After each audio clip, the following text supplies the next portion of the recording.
नमस्ते to all of you. आज की क्लास में आपका स्वागत है। और लास्ट क्लास में हमने क्या किया था, जरा एक बार रिवाइज करते हैं। बेसिकली स्लैब रेट किया था। कितने स्लैब रेट बताए थे हमने आपको? Slab rate 1, slab rate 2, slab rate 3। Slab rate 2 किसके लिए था? स्लैब रेट 2 किसके लिए था? जल्दी बताइए।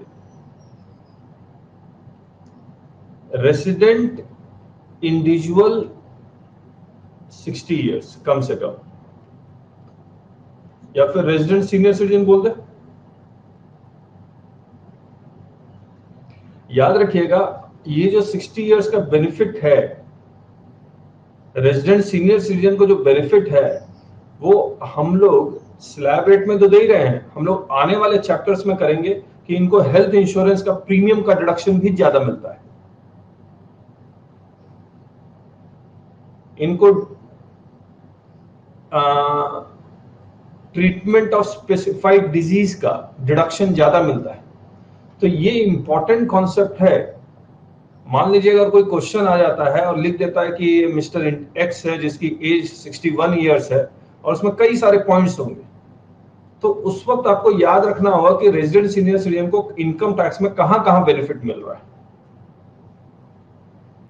सही बात। तो आपको मैं बार बार बता रहा हूं, इनकम टैक्स आपको याद करना पड़ेगा, हर एक प्रोविजन याद करना पड़ेगा, तभी आपको तुरंत आपके दिमाग में आएगा, एग्जाम में भी और जब आप क्लाइंट से बात कर रहे हैं तब भी, या फिर आप कोर्ट में हैं तब भी।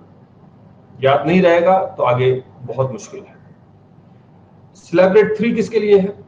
Slab rate 3 resident super senior citizen, age क्या है? 80 इयर्स और अबव। बहुत सही लिखा आपने, ठीक है।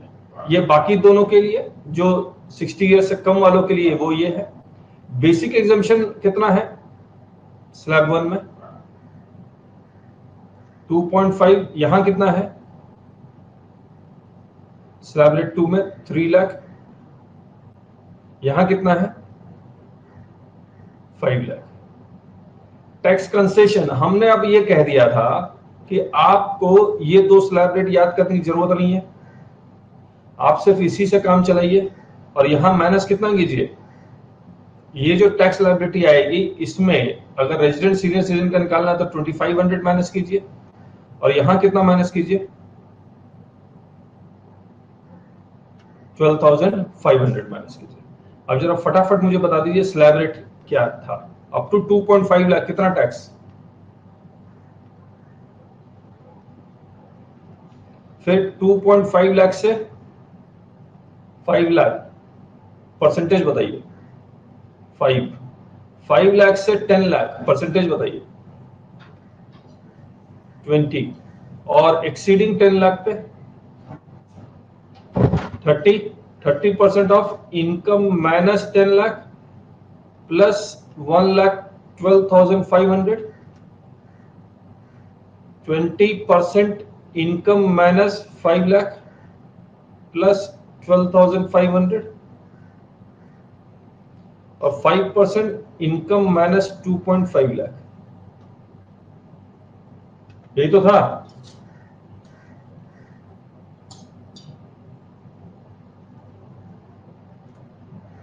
इसके अलावा कुछ किया था हमने कल?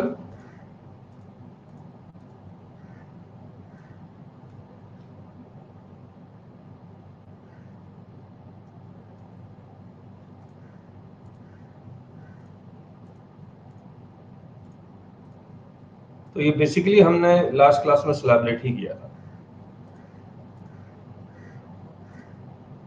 तो आज जो हम लोग कर रहे हैं मोस्ट इंपॉर्टेंट है, कॉन्सेप्ट ऑफ इनकम। कहां चला जाता है?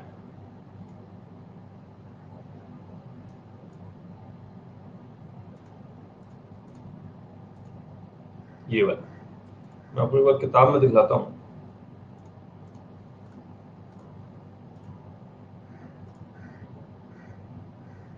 बेसिकली ये जो डेफिनेशन है सेक्शन 2 सबसेक्शन 24, हम लोग इसको कंप्लीट करेंगे आज।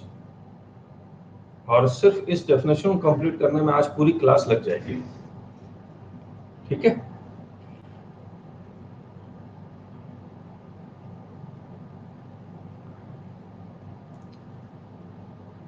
मुझे एक बात बताइए, आप लोग इनकम का मतलब आप लोग क्या समझते हैं?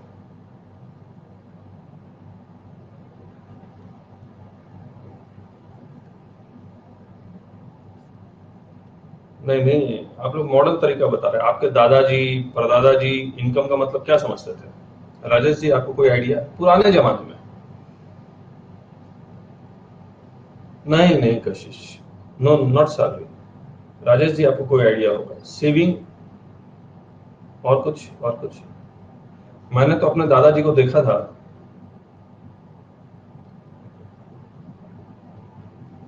पुरुलिया डिस्ट्रिक्ट, बलरामपुर, बंगाल में खजांची लोग, अकाउंटेंट लोग अकाउंट्स कर रहे होते थे और सिक्के गिन रहे होते थे। तो हमारे दादाजी तो कहते थे income is increase in cash.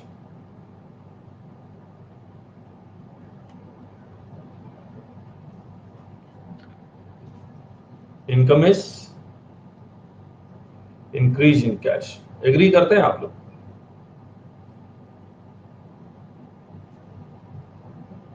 चाहे किसी भी कारण से हुआ हो,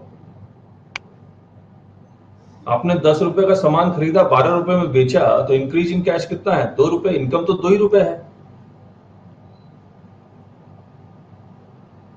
ये जो आपने 10 रुपए का खरीदा है, इसको आप परचेज बोलते हैं, इसको आप सेल बोलते हैं।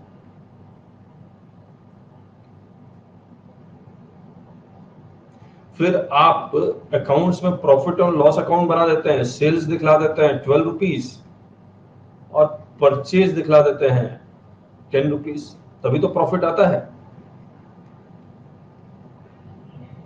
इसी इनकम को ही हम प्रॉफिट कह रहे हैं।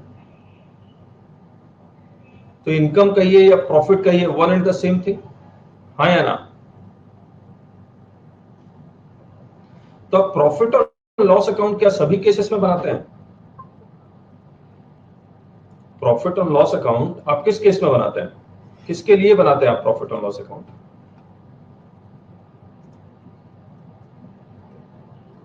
सिर्फ बिजनेस वाले के लिए? जो बिजनेस कर रहे हैं उन्हीं के लिए बना रहे हैं। और इनकम कैसे जनरेट होती है? और इनकम कैसे जनरेट होती है? इंटरेस्ट से, और आपने प्रॉपर्टी किराए पे दे दिया तो रेंट से, प्रॉपर्टी ही बेच दिया तो उसको हम लोग इनकम टैक्स, आपके अकाउंट्स में क्या लिखते हैं? प्रॉपर्टी बेच के अगर आपने पैसा कमाया है तो आप अकाउंट्स में क्या लिखते हैं उसको? नहीं नहीं, अकाउंट्स में profit on sale of asset, credit side दिखला देते हैं। लेकिन अगर आपने लॉस में बेचा तो आप यहां दिखलाते हैं loss on sale of asset.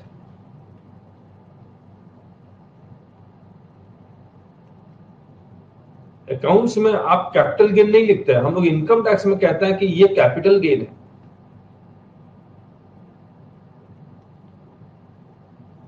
हाँ या ना?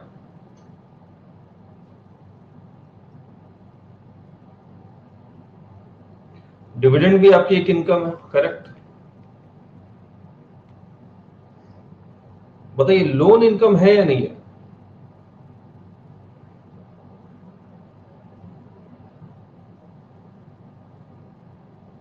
लोन इनकम है या नहीं है? जो आपको शेयर कैपिटल के रूप में पैसा आया, क्या वो इनकम है या नहीं है? क्या पार्टनर्स कैपिटल इनकम है या नहीं है? अगर आपको कोई गिफ्ट मिल, पार्टनर्स कैपिटल इनकम, फिर से पूछ रहा हूं, पार्टनर्स कैपिटल इनकम है या नहीं है? राजेश जी यस लिख रहे हैं इसमें?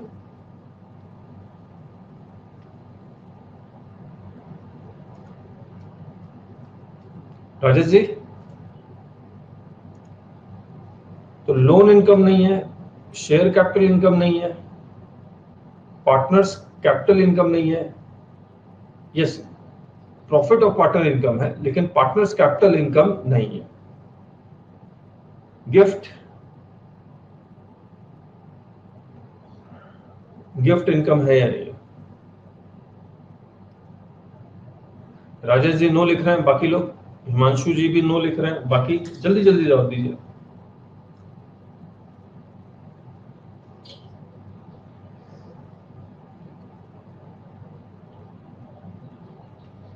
अच्छा, कोई भी चीज इनकम है या नहीं है,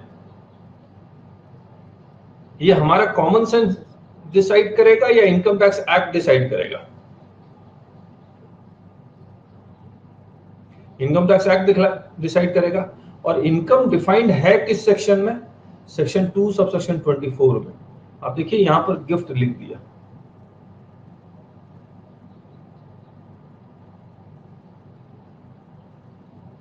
तो गिफ्ट इज एन इनकम क्योंकि यहां लिखा हुआ है।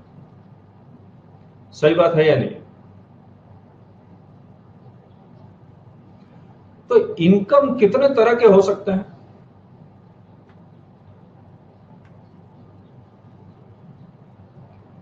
इनकम कितने तरह के हो सकते हैं? हजारों तरह के इनकम हो सकते हैं। सही बात है या नहीं? लिखता जाऊं तो ये डेफिनेशन तो बहुत बड़ा बन जाएगा। पता लगा कि यही 200 पेज का डेफिनेशन बन गया। That is not the sense. इन्होंने इनकम का जो डेफिनेशन लिखा हुआ है, इनकम इंक्लूड्स, तो मुझे क्या करना है कि ये पूरा इनकम का डेफिनेशन आपको ना पढ़ना पड़े। ये कॉन्सेप्ट हम लोग डिस्कस कर रहे हैं आपके साथ। करेक्ट है? अब उन्होंने भी जब गिफ्ट लिखा है तो गिफ्ट अंडर सेक्शन 56 यानी कि 56 भी पढ़ना पड़ेगा। 56 की कंडीशन को सेटिस्फाई हो जाता है तभी gift will be treated as income, otherwise not. Correct है? अब एक बात तो निश्चित हो गई, अगर इनकम है तभी टैक्स लगेगा वरना टैक्स नहीं लगेगा। अब मुझे एक बात बताइए, आप अकाउंट्स में दो तरह की रिसीट्स होती है जो आपने पढ़ा भी होगा। There are two kinds of receipts. कौन कौन सी? जल्दी बताइए। एक्सपेंडिचर नहीं, रिसीट्स। दो तरह के रिसीट्स होते हैं। Yes, capital receipt and revenue receipt. तो एक होता है रेवेन्यू रिसीट, दूसरा होता है कैपिटल रिसीट। करेक्ट? जो आपकी रिसीट होती है क्या वो इनकम होती है या इसमें खर्चे मैनेज करने के बाद इनकम निकलेगी?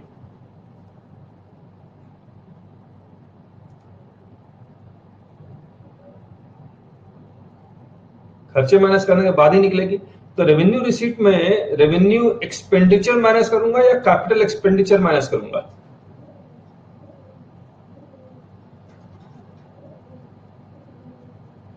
बोथ। बोथ कौन लिख रहा है?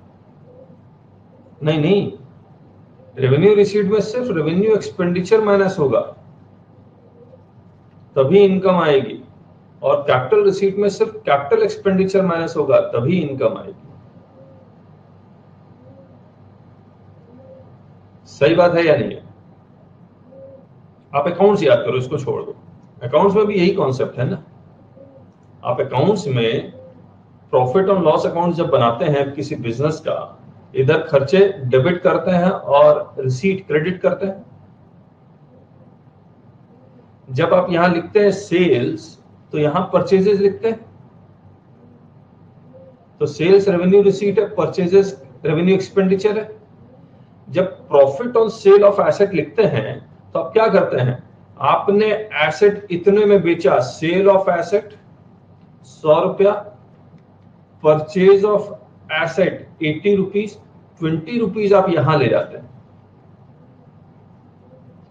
आप अकाउंट्स में आपने कभी भी नहीं किया है कि सेल ऑफ एसेट से 100 रुपया यहां, परचेज ऑफ एसेट से 80 रुपया यहां, ये नहीं लिखते। आप लिखते हैं profit on sale of asset, यानी capital receipt minus capital expenditure minus करने के बाद वो प्रॉफिट आप यहां लिखते हैं, अलग से लेजर खोलते हैं आप इसका।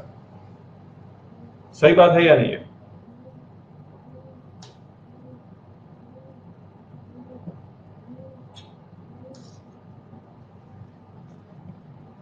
अच्छा, अब मुझे एक बात बताइए, रेवेन्यू रिसीट का मतलब क्या होता है? What do you mean by revenue receipt?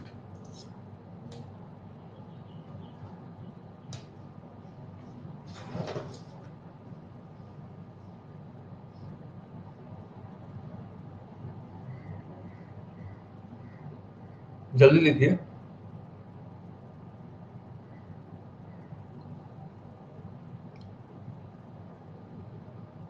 जो बार बार मिले वो रेवेन्यू रिसीट है। डे टू डे रिसीट्स, बहुत बढ़िया। और कैपिटल रिसीट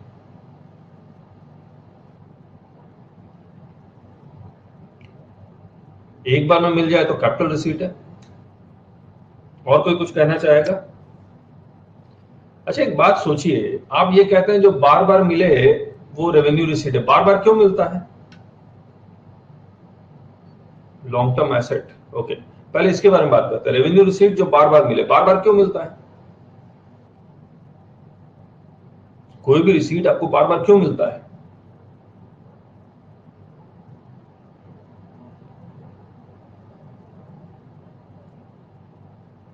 डेली ट्रांजैक्शंस के कारण मिलता है। और क्या रीजन है? क्योंकि ये सोर्स से आती है। यस, ये सोर्स से आती है। जैसे आप कहते हैं रेंट फ्रॉम प्रॉपर्टी,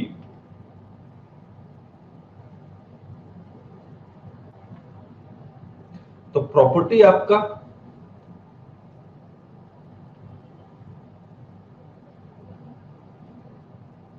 सोर्स है, प्रॉपर्टी आपका सोर्स है, और ये रेंट इसीलिए आपको बार बार मिलता है। तो मैं रेवेन्यू रिसीट का डेफिनेशन थोड़ा सा और एक स्टेप अंदर जाके हम लोग बात करेंगे। For every revenue receipt there exist a source of income, या मैं यूं कहूं कि revenue receipt is derived from source of income. अगर ये प्रॉपर्टी नहीं होती तो रेंट नहीं मिलता, प्रॉपर्टी होने के कारण या प्रॉपर्टी से रेंट डिराइव हो रहा है, हाँ या ना? तो ये रेंट रेवेन्यू रिसीट हो गया। लेकिन अगर मैं ये प्रॉपर्टी को बेच दूंगा, प्रॉपर्टी को बेच दूंगा, तो रेवेन्यू रिसीट या कैपिटल रिसीट? तब कैपिटल रिसीट हो जाएगा। इसीलिए प्रॉपर्टी आप एक ही बार बेचेंगे, उसी प्रॉपर्टी को बार बार तो बेच नहीं पाएंगे अनटिल अनलेस कि आप प्रॉपर्टी बनाने और उसको बेचने का काम कर रहे हो। सही बात है या नहीं? तो प्रॉपर्टी बेचने से क्या मिलेगा? Capital receipt. अब जरा आते हैं बैलेंस शीट पे।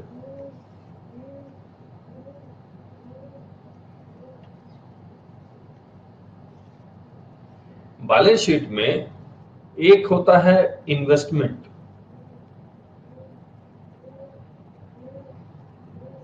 दूसरा होता है करंट एसेट्स।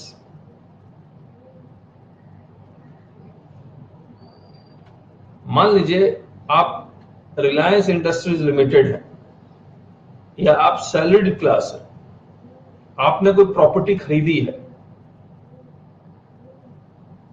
रिलायंस खरीद रहा है बिजनेस के लिए या अपने डायरेक्टर्स के रहने के लिए।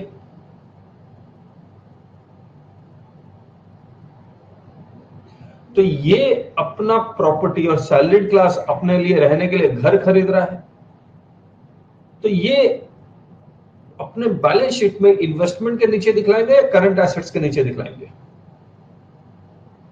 इन्वेस्टमेंट्स के नीचे दिखलाएंगे, लैंड एंड बिल्डिंग के रूप में।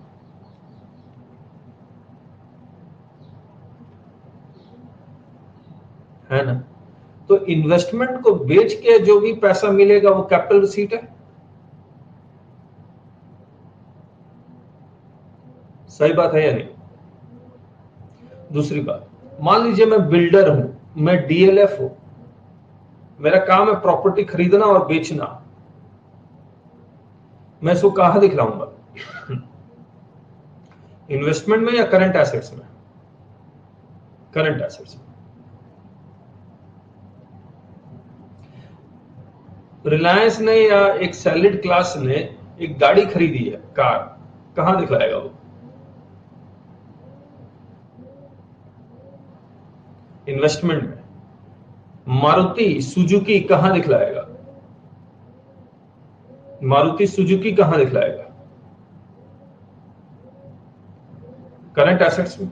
वो करंट एसेट्स में दिखलाएगा।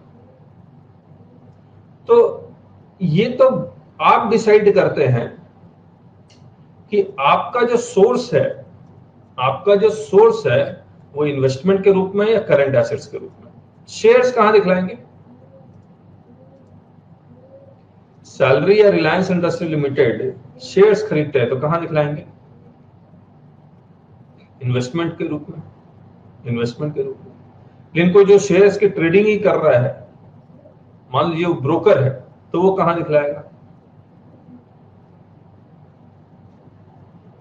वो करंट एसेट्स में दिखाएगा। It all depends, it all depends.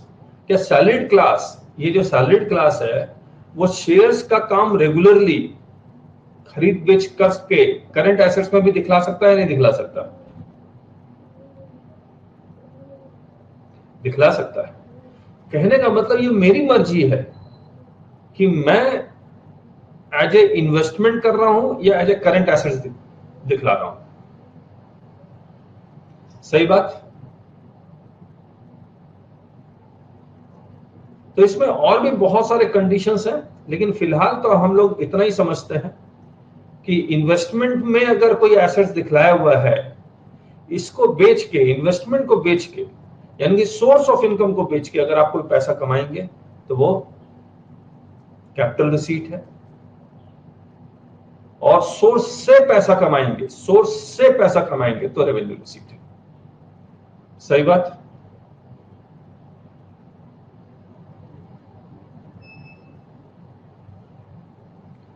वो स्लाइड्स में आते हैं।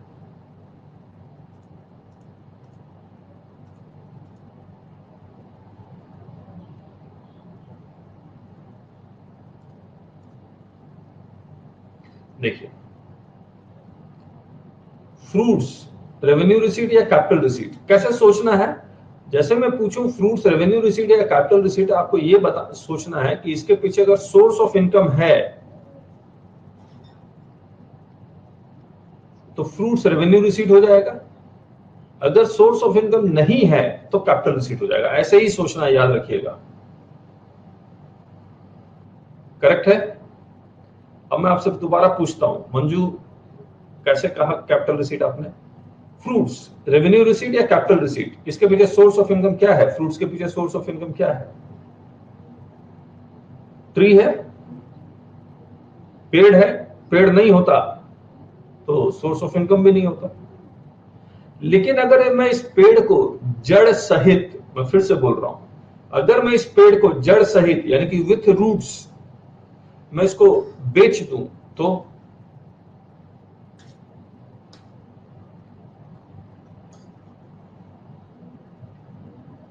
Capital receipt. सही बात है। उसी तरह से क्रॉप्स रेवेन्यू रिसीट या कैपिटल रिसीट? रेवेन्यू रिसीट, इसके पीछे सोर्स ऑफ इनकम है या नहीं है? फील्ड। तो फार्मर्स के लिए, किसानों के लिए जो क्रॉप्स है वो रेवेन्यू रिसीट है। और ये एग्रीकल्चर इनकम भी कह सकते हैं हम लोग। फ्रूट्स को भी एग्रीकल्चर इनकम कह सकते हैं।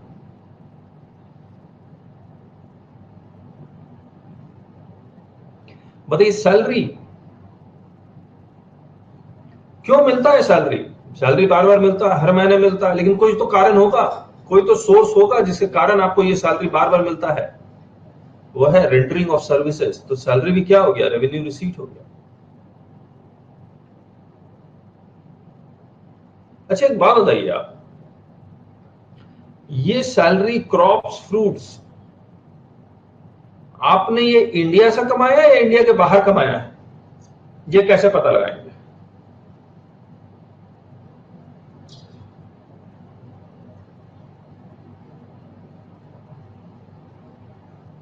करेक्ट, सोर्स से पता लगाएंगे। ये सोर्स कहां है?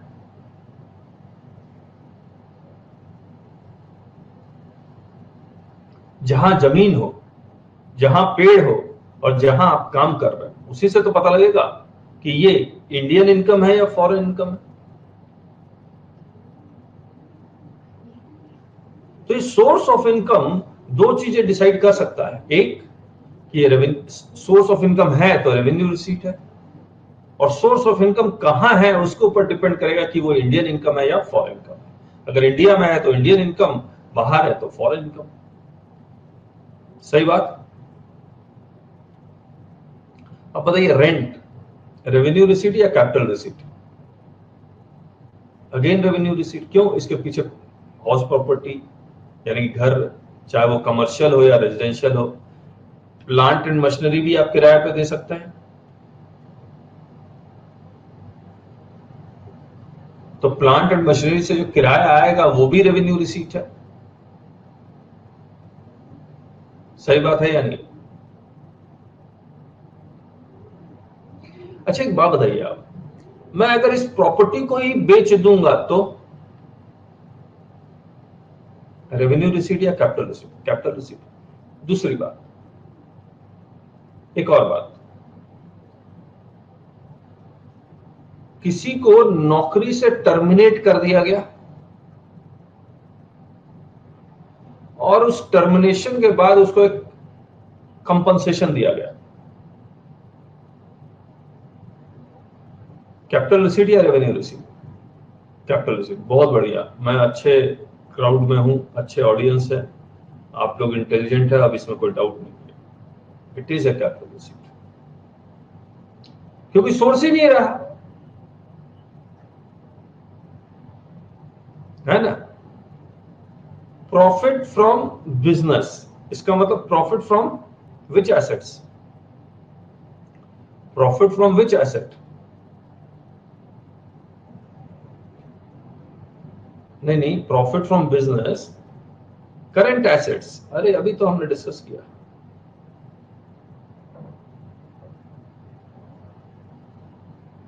Profit from current assets,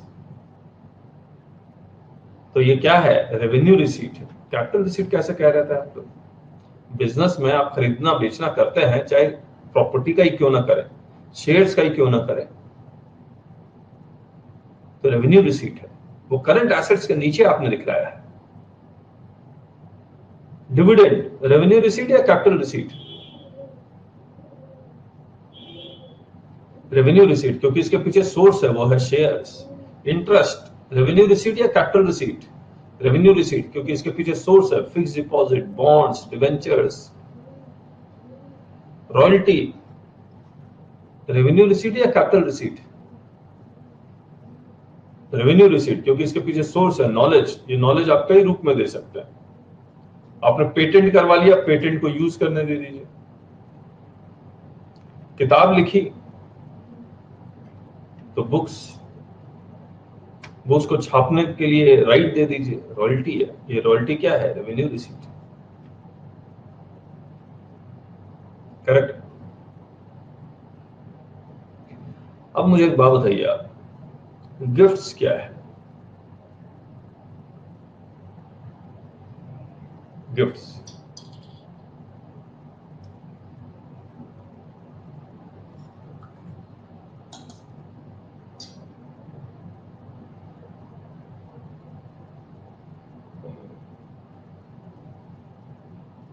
capital receipt क्यों कह रहे हैं आप?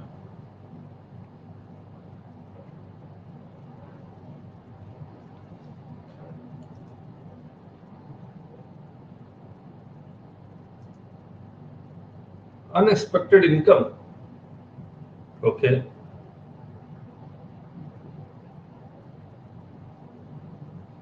विदाउट एनी सोर्स, यस, कोई सोर्स नहीं, नो सोर्स।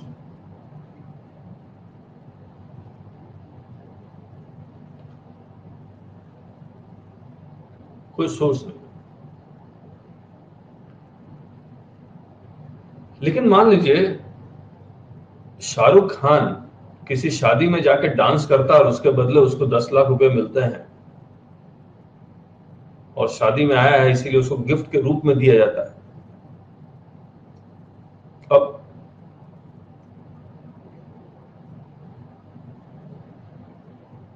रेवेन्यू रिसीट हो गया। इसका मतलब ये हो गया, गिफ्ट दो तरीके के हैं। ये जो गिफ्ट आपको बर्थडे में मिला, शादियों में मिला, ये पर्सनल गिफ्ट है,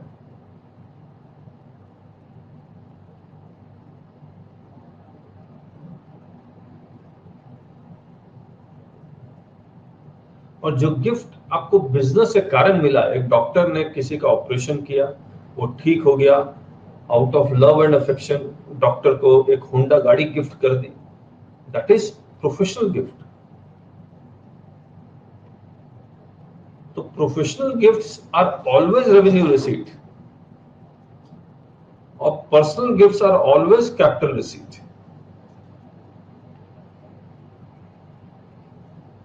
सही बात।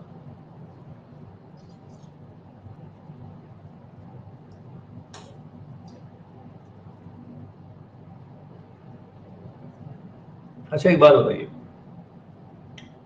अब एक कंक्लूजन तो निकल गया कि कैपिटल रिसीट दो तरीके के होते हैं। रेवेन्यू रिसीट तो सिर्फ एक ही तरीके का, सोर्स है तो रेवेन्यू रिसीट है, सोर्स से ही डिराइव होता है इसलिए वो रेवेन्यू रिसीट है, इसीलिए वो बार बार मिलता है। लेकिन कैपिटल रिसीट क्या होता है? पहला, सोर्स को ही अगर आप बेचेंगे तो कैपिटल रिसीट है, इन्हीं को आप बेच देंगे तो कैपिटल रिसीट है। लेकिन अगर विदाउट सोर्स आपको कुछ मिलता है तो भी कैपिटल रिसीट है, ये दूसरा पॉइंट था। विदाउट सोर्स अगर आपको कोई मिलता है तो भी कैपिटल रिसीट है। करेक्ट है? ये हमने लिखा भी है, किताब में भी लिखा हुआ है, स्लाइड्स में तो लिखा हुआ है, किताब में भी लिखा हुआ है। तो revenue receipt minus revenue expenditure equal to income, capital receipt minus capital expenditure equal to income. Revenue receipt, every revenue receipt is derived from source of income. That source of income can be tangible asset or intangible asset. जैसे patent है, books है, knowledge है, trademark है और licence है। जैसे share broking licence मिलता है, स्टॉक एक्सचेंज देती है, तो ये सब क्या है? इंटेंजिबल एसेट्स है। ठीक है, सर्विसेज हैं। फिर capital receipt, for capital receipt there do not exist any source of income और एनी एसेट, जिसको हमने एग्जांपल के रूप में गिफ्ट्स बताया था। पर्सनल गिफ्ट्स, वो भी personal gifts, not professional gifts. Professional gift होगा तो यहां आ जाएगा। If source of income or an asset is itself being sold, capital receipt is generated. जो हमने एग्जांपल लिया था, प्रॉपर्टी बेच दीजिए, शेयर्स बेच दीजिए, नॉलेज बेच दीजिए, तो वो कैपिटल रिसीट है। तो दो है, पहला दूसरा। अब एक बात बताइए, क्या रेवेन्यू रिसीट या कैपिटल रिसीट इनकम है या इसमें खर्चे मैनेज करने के बाद इनकम आएगी?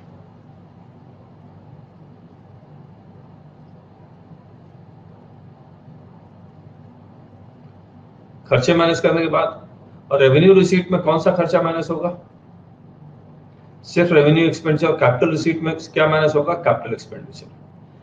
क्या ऐसा हो सकता है रेवेन्यू रिसीट में मैं कैपिटल एक्सपेंडिचर मैनेज करूं और कैपिटल रिसीट में रेवेन्यू एक्सपेंडिचर मैनेज करूं? Is it possible? पॉसिबल नहीं, not possible, absolutely not possible. मुझे एक बात बताइए आप, इनकम टैक्स में, हम लोग आगे भी करेंगे, इनकम टैक्स में इसको क्या कहते हैं? Capital receipt minus capital expenditure को इनकम टैक्स में क्या कहते हैं? इनकम टैक्स में 5 हेड्स है ना?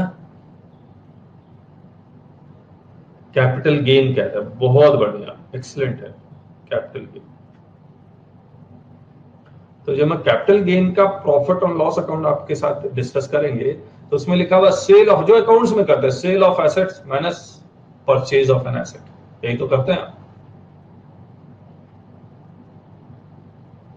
बाकी सैलरी, हाउस प्रॉपर्टी, पीजीबीपी और अदर सोर्सेज, इसमें इंटरेस्ट आता है, डिविडेंड आता है, वही 4 हेड है। Revenue receipt minus revenue expenditure income, इसी को 4 हेड में डिवाइड किया हुआ है। सैलरी, हाउस प्रॉपर्टी, पीजीबीपी और अदर सोर्सेस। तो पांचों हेड इसी रिसीट से तो निकले हैं, हाँ या ना?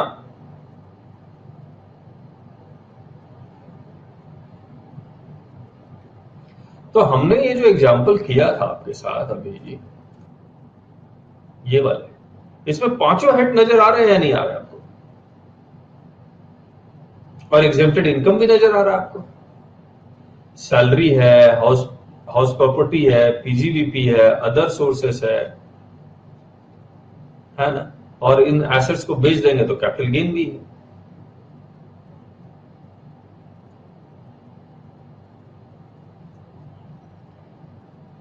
अच्छा एक बात और बताइए, रेवेन्यू रिसीट का मतलब बता दिया कि revenue receipt is always derived from source of income. What do mean by revenue expenditure? Revenue expenditure का मतलब देखिए,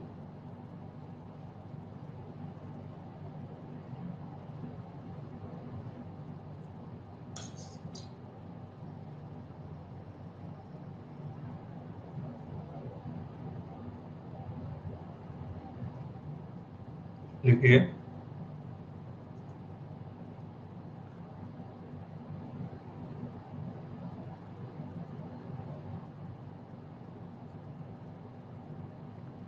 एक्सपेंडिचर टू अर्न रेवेन्यू। कशिश लिख रही है to keep source in working state. Excellent है Kashish. Expenditure incurred to maintain the source of income. आज property आपकी सही सलामत रहेगी, प्रॉपर्टी का आप रिपेयर्स ये सब करवाते रहेंगे, तभी तो आपको रेंट मिलता रहेगा। प्रॉपर्टी के जो टैक्सेस हैं वो देते रहेंगे, तभी तो रेंट मिलता रहेगा, नहीं तो प्रॉपर्टी सीज हो जाएगी अगर आप टैक्स नहीं देंगे। प्रॉपर्टी का रिपेयर मेंटेनेंस ये सब नहीं करवाएंगे तो कोई प्रॉपर्टी को किराए पे लेगा नहीं। सही बात है या नहीं? आज फील्ड पे बहुत सारे खर्चे होते हैं, तभी तो क्रॉप्स मिलता है। सीड्स खरीदेंगे, एम्प्लॉयज को सैलरी देंगे, इलेक्ट्रिसिटी का खर्चा, वाटर का खर्चा, तभी तो क्रॉप्स आता है। तो वो सारे खर्चे माइनस होंगे या नहीं होंगे? आप यूं देखिए, आप प्रॉफिट और लॉस अकाउंट जब बनाते हैं तो इधर जब आप क्रेडिट करते हैं और जिधर डेबिट करते हैं, ये सारे डेबिट रेवेन्यू एक्सपेंडिचर है या नहीं? सैलरी, इंटरेस्ट, लोन लिया हुआ तो उस पर इंटरेस्ट दे रहे हैं।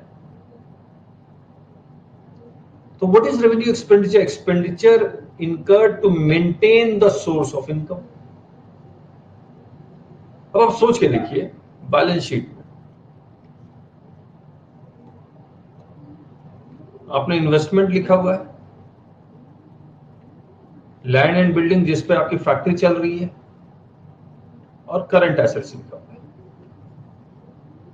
मान लीजिए आप फर्नीचर खरीदते बेचते हैं,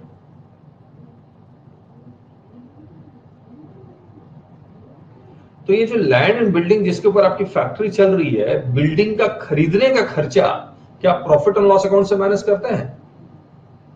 माने बिल्डिंग आपने 2 करोड़ से खरीदी, 2 करोड़ में खरीदी है, क्या वो 2 करोड़ रुपए आप यहां माइनस करते हैं? नहीं करते। लेकिन इस बिल्डिंग को मेंटेन करने का खर्चा जो है, रिपेयर, मेंटेनेंस, ये सब माइनस करते हैं या नहीं करते? और बिल्डिंग का डिप्रिसिएशन माइनस करते हैं या नहीं करते?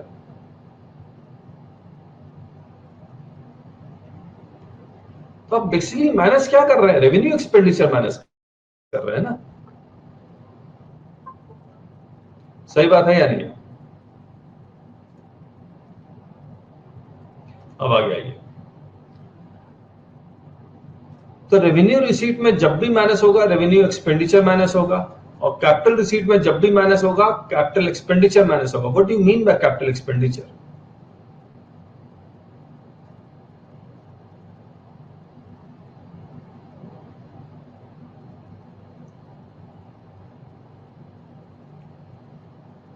कैपिटल एक्सपेंडिचर का मतलब क्या है?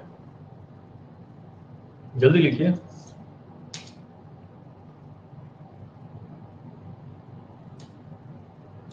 Yes, yes, correct, correct Rajesh ji, Himanshu and Kashish. Long term capital asset क्या होता है? आप कहिए, इन्वेस्टमेंट को खरीदने के लिए जो खर्चा हुआ वो कैपिटल एक्सपेंडिचर है। करंट एसेट को जो खरीदने के लिए जो खर्चा हुआ है वो रेवेन्यू एक्सपेंडिचर है। लॉन्ग टर्म कैपिटल एसेट कुछ नहीं होता। और ये न लॉन्ग टर्म कैपिटल एसेट तो है और शॉर्ट टर्म कैपिटल एसेट भी है, तो इसीलिए ये वर्ड को अभी अवॉइड करेंगे आप लोग। करेक्ट है? तो expenditure incurred for buying the source of income.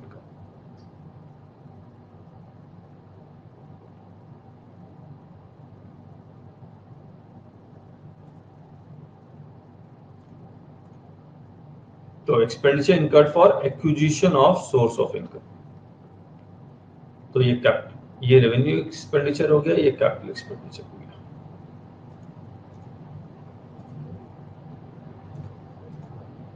अच्छा एक बात बताइए आप, एक प्रॉपर्टी जिसका किराया 10,000 पर मंथ है, आपको रेंट 12 महीने का एडवांस में मिल गया, एक बार में मिल गया, ये रेवेन्यू रिसीट या capital receipt? Rajiv G capital receipt कह रहे हैं, क्यों?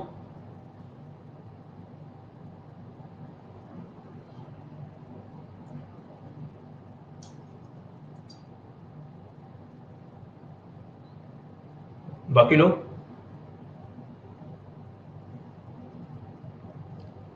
रेवेन्यू रिसीट है, रेवेन्यू रिसीट हर हालत में रेवेन्यू रिसीट। आप देखिए, आप प्रॉपर्टी को किराए पे देके पैसा कमा रहे हैं, तो ये हर हालत में रेवेन्यू रिसीट है। रेवेन्यू रिसीट क्या होता है? जिसके पीछे सोर्स ऑफ इनकम होता है। तो आपको रेंट चाहे एडवांस में मिले या एक एक करके मिले, उससे कोई फर्क नहीं पड़ता, रहेगा रेवेन्यू रिसीट, क्योंकि इसके पीछे सोर्स ऑफ इनकम है।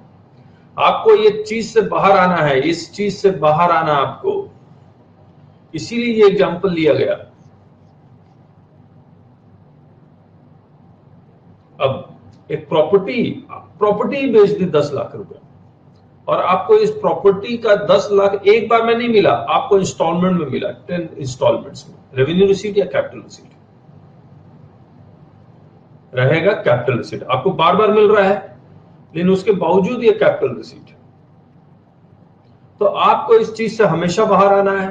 पूरे इनकम टैक्स में ये कॉन्सेप्ट अप्लाई नहीं होता है, एक ही कॉन्सेप्ट अप्लाई होता है कि सोर्स ऑफ इनकम है तो रेवेन्यू रिसीट है, सोर्स ऑफ इनकम से डिराइव किया गया है तो रेवेन्यू रिसीट है, सोर्स ऑफ इनकम को बेच देंगे तो कैपिटल रिसीट।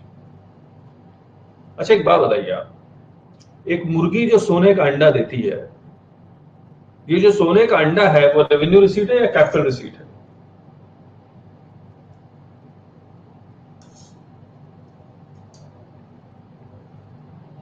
रेवेन्यू रिसीट है। और मुर्गी क्या है?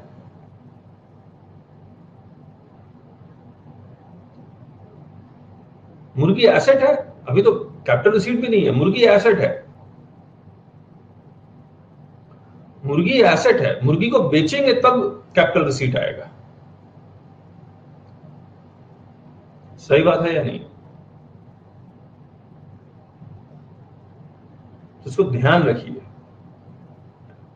एसेट है तो रेवेन्यू रिसीट, नहीं है तो कैपिटल, और नहीं है तो वो फिर गिफ्ट, मतलब मैं इसको इस तरह से कहूं, अगर एसेट है तो रेवेन्यू रिसीट, और एसेट को ही बेच देंगे जो जिसको आपने इन्वेस्टमेंट के नीचे दिखलाया हुआ है, वो capital receipt. Correct?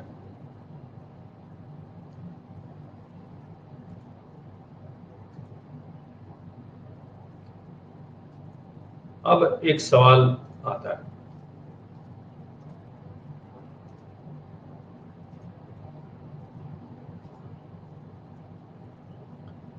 Revenue receipt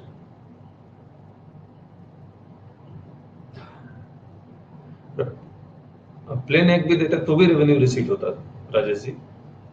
और ऐसा कौन सी मुर्गी है जो सोने का अंडा देती है? ये तो एक एग्जाम्पल था।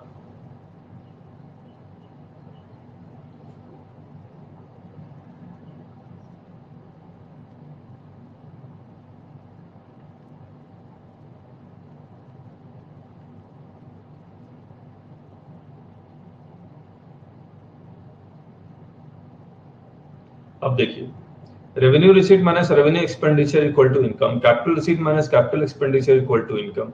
इस इनकम को हमने 4 पार्ट में डिवाइड कर दिया था। बताइए पहला,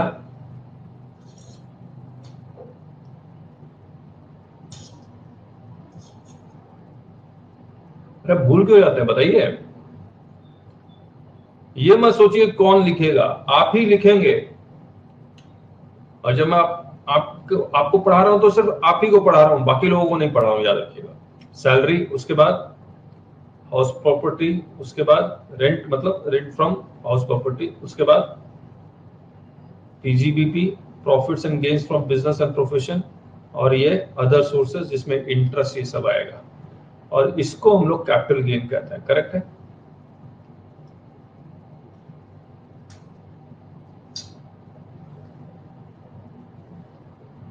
अब इसको ध्यान में रखिएगा। अब मैं एक बात पूछता हूं, आपको अगर इनकम टैक्स थोड़ा सा भी पहले आता है तो उसको एक बार थोड़ा सा किनारे कर दीजिए, बाद में फिर ले आइएगा अपने दिमाग में। फिलहाल revenue receipt minus revenue expenditure equal to income, capital receipt minus capital expenditure equal to income. Correct है?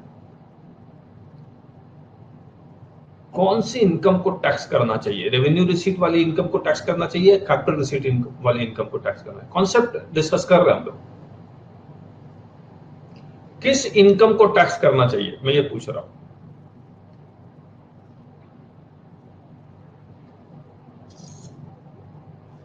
हिमांशु जी कह रहे हैं दोनों को टैक्स कर दीजिए।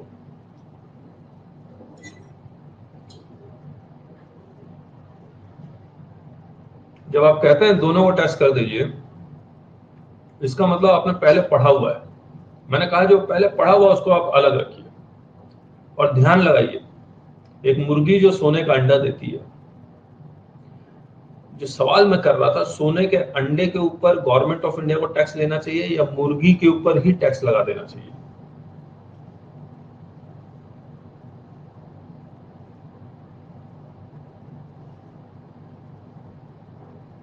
एग के ऊपर, सोने के अंडे के ऊपर टैक्स लगाना चाहिए।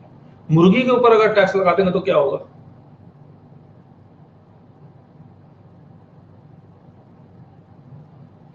रियल एग्जांपल देते हैं, रियल एग्जांपल। अब तब आप सोच पाएंगे। मान लीजिए प्रॉपर्टी है,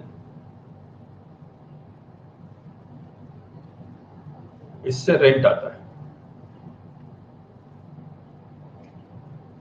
रेंट आता है मान लीजिए 20 लाख पर एनम। ये रेवेन्यू रिसीट है। तो मैंने ये कहा टैक्स, मैंने पूछा कि आपसे टैक्स किस पे लगाना चाहिए, तो आपने कहा रेवेन्यू रिसीट पे। करेक्ट? मान लीजिए मैंने प्रॉपर्टी खरीदी थी 10 लाख रुपए में, बेच रहा हूं, परचेज है, बेच रहा हूं 50 लाख, सेल है, प्रॉफिट कितना आया? 40 लाख। करेक्ट?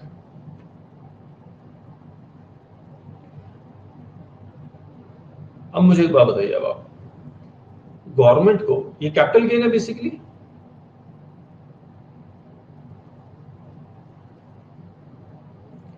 अब मैं जो सवाल करना ये चाह रहा हूं कि इस 40 लाख पे टैक्स लगाना चाहिए या नहीं लगाना चाहिए?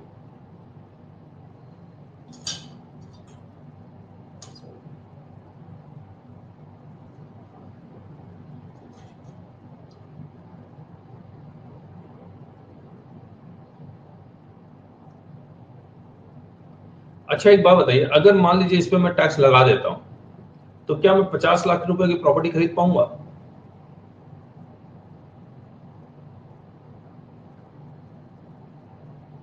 तो मेरा कैश तो जाएगा ना, मेरे पास और कोई कैश है नहीं। बताइए। हिमांशु जी कह रहे हैं यस। अरे कैसे? आप कितना टैक्स लगाना चाह रहे हैं? मान लीजिए 10%, एकदम कम से कम टैक्स लगा देता हूं 10%, 4 लाख हो गया। मैंने प्रॉपर्टी ये 50 लाख की खरीदी थी, 4 लाख मुझे गवर्नमेंट को देना पड़ेगा, तो मैं प्रॉपर्टी 50 लाख की तो बिल्कुल नहीं खरीद पाऊंगा, मैं 46 लाख की खरीद पाऊंगा। यस और नो? और अगर कम की प्रॉपर्टी खरीदूंगा तो मुझे रेंट भी कम मिलेगा।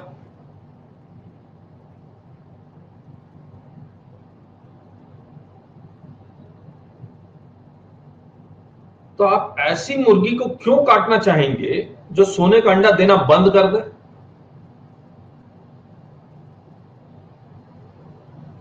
कहिए।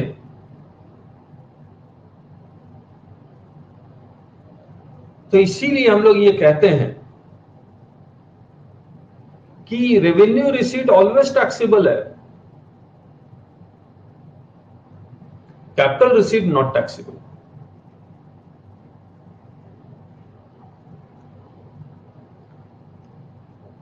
बाद में जो आपने पढ़ा है उस पर भी आऊंगा कि टैक्स लगता है, लेकिन फिलहाल कॉन्सेप्ट समझिए पीछे का और डीप जाइए। revenue receipt is always taxable. Always taxable. Revenue receipt is always taxable. So revenue receipt is always taxable.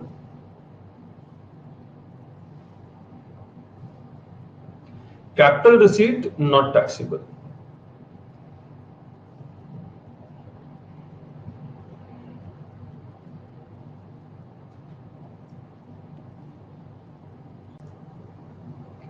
अब मुझे एक बात बताइए आप, क्या शेयर कैपिटल रेवेन्यू रिसीट है या कैपिटल रिसीट है?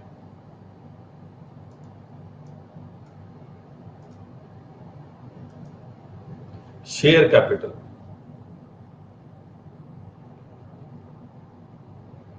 कैपिटल रिसीट है, क्या उस पर आप टैक्स लगाना चाहेंगे? पार्टनर्स कैपिटल रेवेन्यू रिसीट है या कैपिटल रिसीट है? कैपिटल रिसीट है, तो उस पर टैक्स नहीं लगेगा, ना जीएसटी लगता है ना इनकम टैक्स लगता है, capital receipt. Share capital GST क्यों नहीं लगता? क्योंकि सप्लाई ऑफ गुड्स या सर्विसेज नहीं है, इसलिए जीएसटी नहीं लगता। और क्योंकि ये कैपिटल रिसीट है और कैपिटल रिसीट इनकम नहीं है या उस पर टैक्स नहीं लगना चाहिए, इसीलिए टैक्स नहीं लगता। हाँ या ना? अब मैं आपसे कुछ पूछता हूं,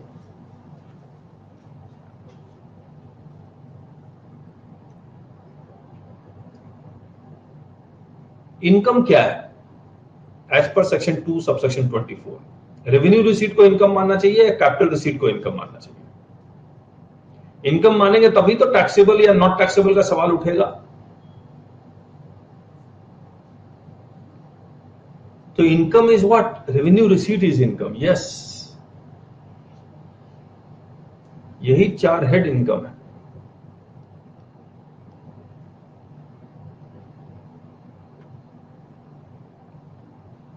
ये 4 हेड नहीं कहूं, ये revenue receipt minus revenue expenditure equal to income.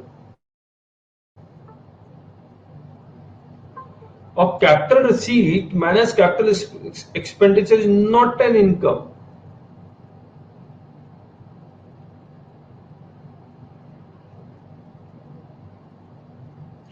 और 1976 अगर 1976 या 78 तक इसको इनकम माना भी नहीं गया था।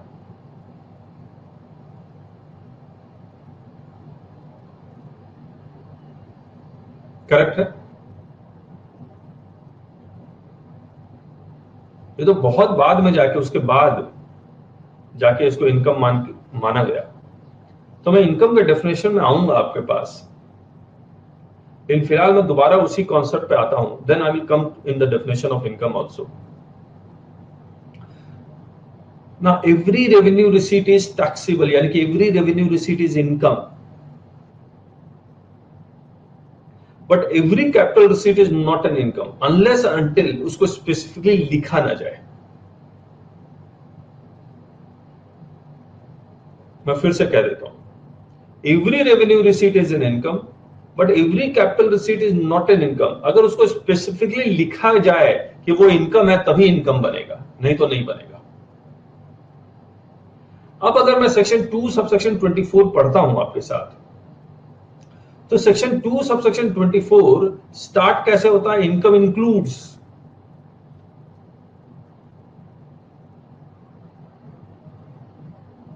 कैसे स्टार्ट हो रहा है? Income includes. इंक्लूसिव डेफिनेशन है। इंक्लूसिव डेफिनेशन का मतलब, ये जो डेफिनेशन है it is given by way of example.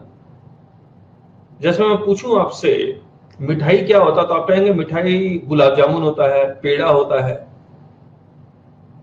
बस यही 2 एग्जांपल दिया।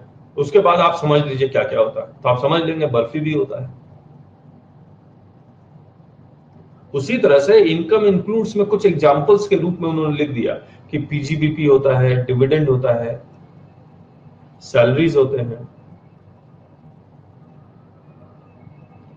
और अगर कैपिटल रिसीट है तो अगर मैं सिर्फ इतना लिखूं, एक मिनट रुकिए,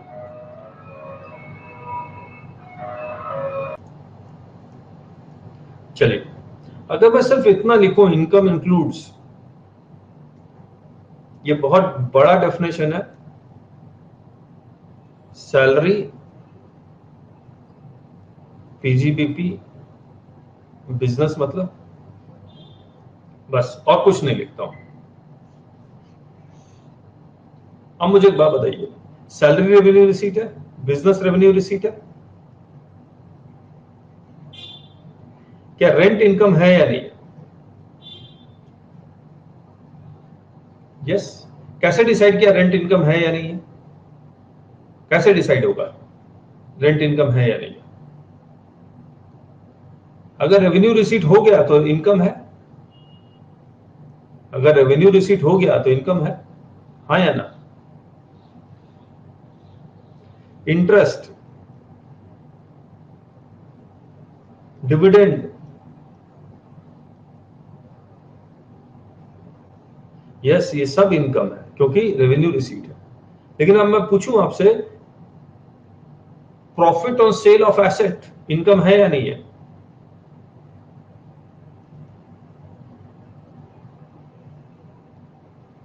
इनकम नहीं है इस डेफिनेशन के अकॉर्डिंग, क्योंकि ये कैपिटल रिसीट है।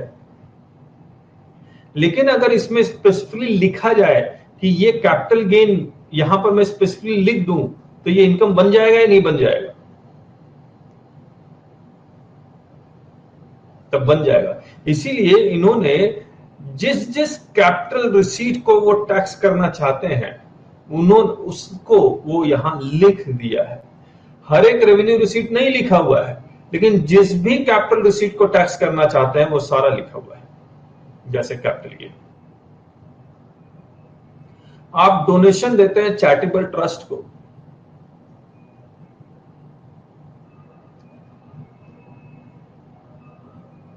मंदिर गुरुद्वारा में चढ़ावा चढ़ा के आते हैं आप, क्या वो मंदिर गुरुद्वारा और जो चैरिटेबल ट्रस्ट में जो चढ़ावा चढ़ाते हैं आप, क्या उनके लिए कैपिटल रिसीट है या रेवेन्यू रिसीट है?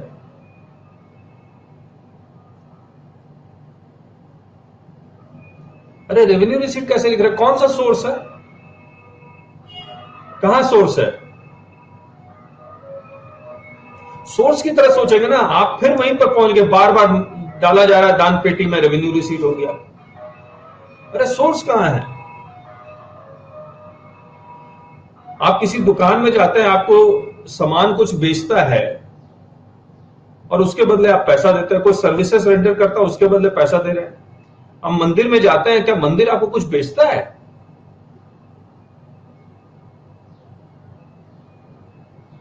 फिर तो कैपिटल रिसीट हुआ ना।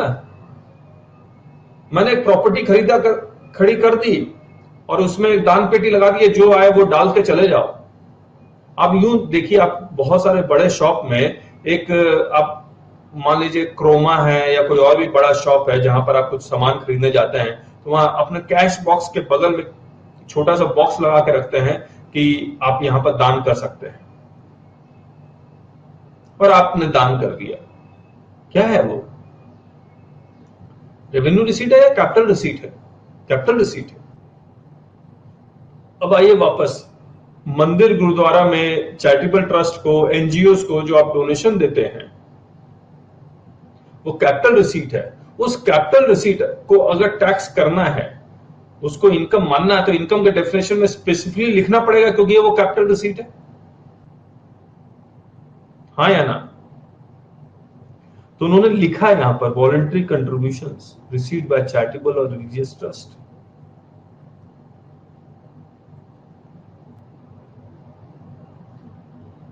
अब देखेंगे तो उसमें इंटरेस्ट नहीं लिखा हुआ है, रॉयल्टी नहीं लिखा हुआ है। क्या लिखने की जरूरत है इस डेफिनेशन में?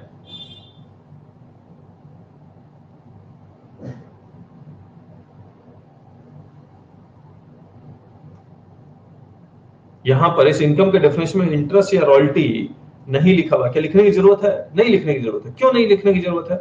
क्योंकि रेवेन्यू रिसीट है। सारा रेवेन्यू रिसीट लिखते लिखते तो पागल हो जाएगा ये।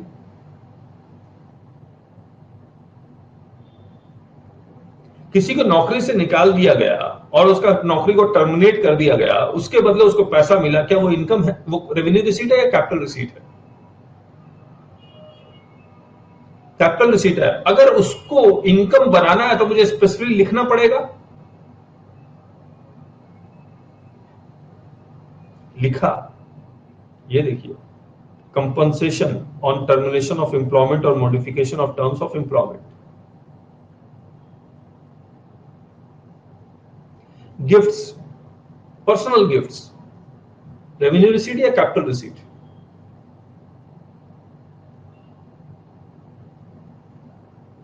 उस कैपिटल रिसीट को इनकम बनाने के लिए स्पेशली लिखना पड़ेगा, लिखा। याद रखिएगा, अगर कोई कैपिटल रिसीट है तो उसको इनकम बनाने के लिए यहां लिखना पड़ेगा। तो सेक्शन 2 सबसेक्शन 24 का बहुत बड़ा डेफिनेशन है। मैं आपको रिक्वेस्ट करूंगा, इतना बड़ा डेफिनेशन हम लोग लिखना नहीं चाह रहे थे, क्योंकि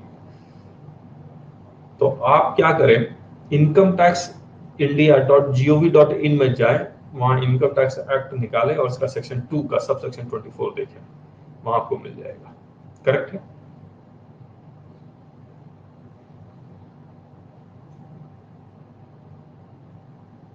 एक बात बताइए आप,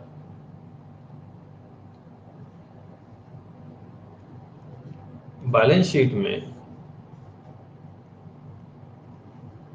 इन्वेस्टमेंट के नीचे मैंने शेयर्स लिखा हुआ है, और ये शेयर्स मान लीजिए मैंने, ये बैलेंस शीट मान लीजिए 31 मार्च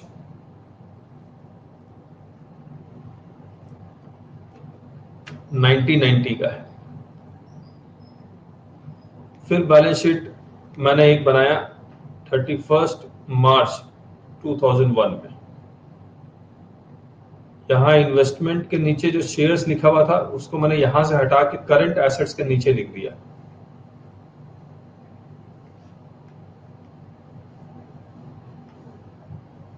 सिर्फ बैलेंस शीट में चेंज किया है। जो शेयर्स इन्वेस्टमेंट के नीचे मैंने 1990 में दिखाया था, वो शेयर्स मैंने बेचा नहीं, उसी शेयर्स को मैंने 31 मार्च 2001 के बैलेंस शीट में उस शेयर्स को इन्वेस्टमेंट में नहीं दिखला के करंट एसेट्स के नीचे दिखा दिया। अब बताइए, क्या ये इनकम है?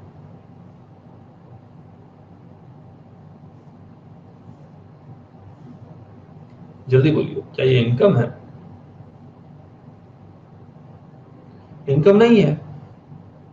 इनकम का मतलब होता है इंक्रीज इन कैश, और ये रेवेन्यू रिसीट के भी नहीं है, क्योंकि सोर्स ऑफ इनकम नहीं है इसमें, और ना कैपिटल रिसीट है, ना बेचा ही नहीं है मैंने, ये तो मेरे पास ही है। बेचता तो तब तो आप कहते हैं कि इनकम भी है, लेकिन मैंने बेचा ही नहीं है। अब अगर मैं इसको इनकम बनाना चाहूं, ऐसे ट्रांजैक्शन को इनकम बनाना चाहूं, क्योंकि ये रेवेन्यू रिसीट भी नहीं है, कैपिटल रिसीट भी नहीं है, लेकिन फिर भी मैं अगर इसको इनकम बनाना चाहूं, तो क्या मुझे सेक्शन 2 सबसेक्शन 24 में स्पेसिफिकली लिखना पड़ेगा या नहीं लिखना पड़ेगा? लिखना पड़ेगा। तो लिखा हुआ है, ये देखिए, conversion of stock in trade into capital asset, या conversion of capital asset into stock in trade. उल्टा भी हो सकता है, पहले ये करंट एसेट्स के नीचे दिखलाया हुआ था, फिर इन्वेस्टमेंट में दिखलाया गया। Both way is possible. तो मुझे लिखना पड़ेगा। क्यों किया गया हम लोग बाद में करेंगे आपके साथ। सही बात।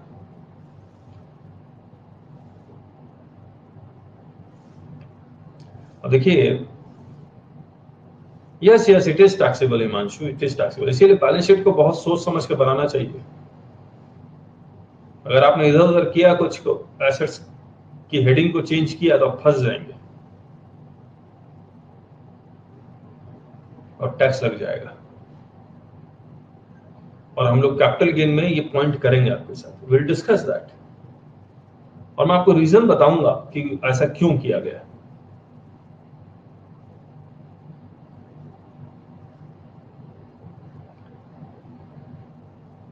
अच्छा एक बात बताइए, अब गिफ्ट्स रेवेन्यू कैपिटल रिसीट है, इसको फिर भी टैक्सेबल कर दिया गया, क्यों किया गया? कोई तो कारण रहा होगा।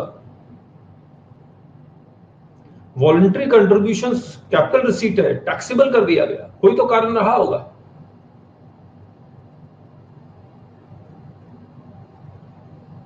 तो डिस्कस करेंगे हम लोग, वो सारे रीजनिंग्स हम लोग डिस्कस करेंगे, लेकिन फिलहाल तो ये है कि दे आर इनकम। अच्छा एक बात बताइए आप, एक बंदा रोड क्रॉस कर रहा था, उसका एक्सीडेंट हो जाता है किसी बस के साथ, डीटीसी बस के साथ, दिल्ली गवर्नमेंट के बस के साथ, दिल्ली ट्रांसपोर्ट कॉर्पोरेशन के बस के साथ, और दिल्ली ट्रांसपोर्ट कॉर्पोरेशन या दिल्ली गवर्नमेंट 50,000 का कंपनसेशन अनाउंस कर देती है, accident compensation. Whether this accident compensation is an income और नॉट?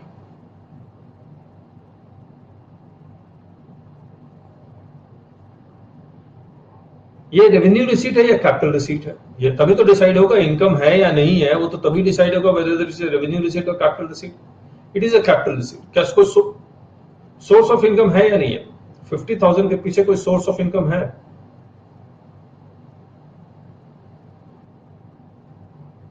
क्या आप कह सकते हो accident is the source of income? इसका एक पैर उसके बॉडी से अलग करना पड़ा,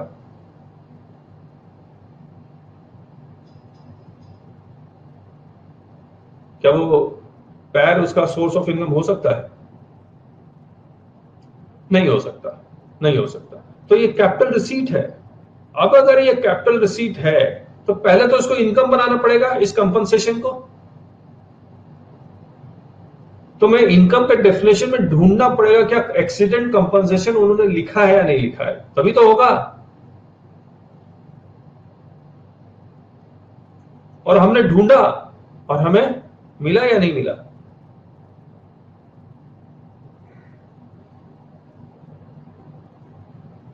एक्सीडेंट कंपनसेशन मैंने ढूंढा, मुझे मिलेगा या नहीं मिलेगा? बताइए, जल्दी बताइए। नहीं मिला, करेक्ट, नहीं मिला। तो अब मुझे एक बात बताइए, क्या एक्सीडेंट कंपनसेशन टैक्सेबल होगा या नहीं होगा? इनकम ही नहीं है तो टैक्सेबिलिटी की तो बात ही नहीं हो सकती, इनकम ही नहीं है। सही बात है या नहीं है?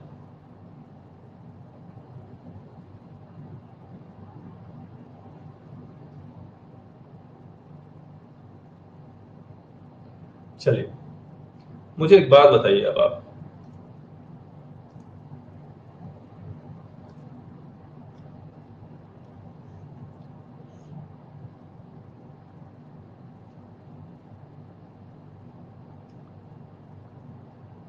आपने कैपिटल गेन या कैपिटल रिसीट और ये revenue receipt minus revenue expenditure equal to income, capital receipt minus capital expenditure equal to income.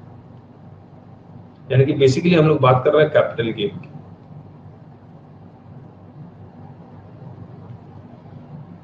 आपने कहा this is an income and therefore it is taxable. और इस पर जो टैक्स का रेट है वो किस रेट से लगता है? क्या रेट है टैक्स का?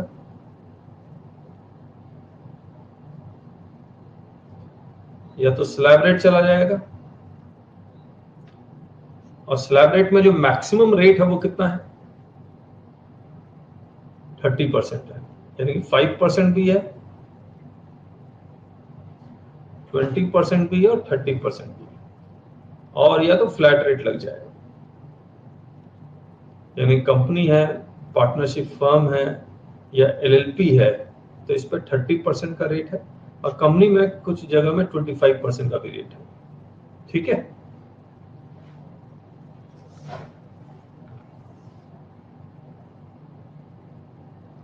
अब मुझे एक बात बताइए, कंपनी के केस में या पार्टनरशिप फर्म के केस में, पार्टनरशिप फर्म ने कुछ प्रॉपर्टी खरीद के बेचा, शेयर्स खरीद के बेचा, तो कैपिटल गेन अराइज होगा? यस और नो? यस।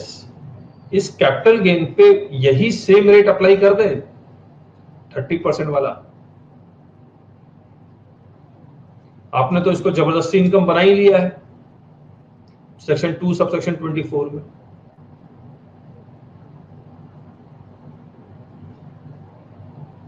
अब जैसे ही इनकम बना लिया, मैंने आपको क्या कहा था कि मुर्गी के ऊपर ही टैक्स लगाने शुरू कर दिया उन्होंने, तो गवर्नमेंट ने, क्योंकि इनकम बना ही लिया, सेक्शन 2 सबसेक्शन 24 में उन्होंने लिख ही दिया है। सही बात है या नहीं? अब गवर्नमेंट इस पर टैक्स लगा रही है, ज्यादा लगाना चाहिए या कम लगाना चाहिए? लगाना ही नहीं चाहिए था, लेकिन लगा रही है, तो ज्यादा या कम? कम।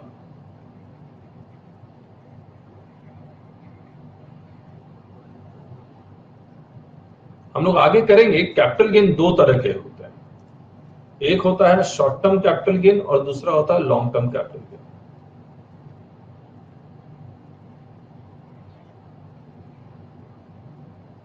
और एक होता है स्पेकुलेशन। स्पेकुलेशन क्या होता है? जिस दिन आपने शेयर्स खरीदे उसी दिन बेच रहे हैं। तो शेयर्स वाले ही एसेट में स्पेकुलेशन होता है, प्रॉपर्टी में स्पेकुलेशन का कोई कॉन्सेप्ट नहीं है। जिस दिन आप खरीदेंगे उसी दिन सेम डे बेचेंगे तो उसको स्पेकुलेशन कहते हैं, ये रेवेन्यू रिसीट में ही जाएगा। इसको हम लोग बिजनेस इनकम मानते हैं। करेक्ट है? शॉर्ट टर्म कैपिटल गेन जो एसेट आपने 1 साल के अंदर बेच दिया, 2 साल के अंदर बेच दिया या 3 साल के अंदर बेच दिया। तो डिफरेंट डिफरेंट एसेट्स का different different period of holding लिखा हुआ उन्होंने, 1 साल, 2 साल, 3 साल। और लॉन्ग टर्म कैपिटल गेन क्या होता है? अगर आपने कोई एसेट 1 साल के बाद बेचा है, 2 साल के बाद बेचा है या 3 साल के बाद बेचा है, तो वो लॉन्ग टर्म कैपिटल गेन है। तो शेयर्स के लिए 1 साल है, लैंड एंड बिल्डिंग के लिए 2 साल है, और बाकी एसेट्स के लिए 3 साल है। और हम लोग कैपिटल गेन के चैप्टर में आपको याद करवाएंगे इसको, लेकिन फिलहाल आप ये समझ लीजिए कि एक शॉर्ट टर्म है और लॉन्ग टर्म है। शॉर्ट टर्म क्या होता है? अगर विद इन 1, 2 और 3 ईयर्स बेचा तो शॉर्ट टर्म है, आफ्टर 1, 2 और 3 बेचा तो लॉन्ग टर्म है। सही बात? अब मुझे एक बात और बताइए, अब आप शॉर्ट टर्म पे कैपिटल गेन पे तो कम टैक्स लगना चाहिए, लेकिन किस कैपिटल गेन पे कम टैक्स लगना चाहिए, शॉर्ट टर्म पे या लॉन्ग टर्म पे?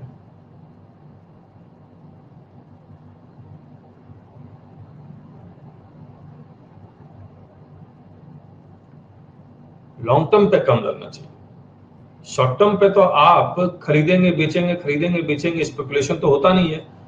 इस पे ही कम लगाना शुरू कर देंगे तो यहां पर तो इन्फ्लेशन आने लगेगा। तो इस पे उतना ही टैक्स लगता है जितना रेवेन्यू रिसीट पे लगना चाहिए। इस पे 10% भी लगता है और 20% भी लगता है। तो जितनी ज्यादा होल्डिंग उतना ज्यादा फायदा। सही बात?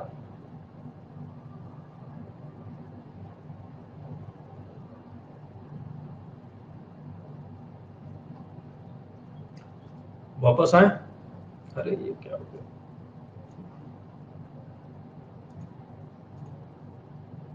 देखिए, revenue receipt is always taxable unless exempted. और टैक्सेबल की जगह revenue receipt is always a part of income.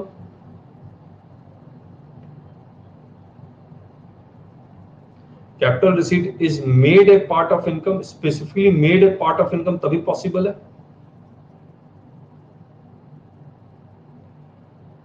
अब अगर मैं ये कहूं कि हर रेवेन्यू रिसीट टैक्सेबल है, लेकिन अगर कहीं लिखा हुआ है उसको एग्जेम्प्ट करना, तो एग्जेम्प्ट हो जाएगा? यस और नो?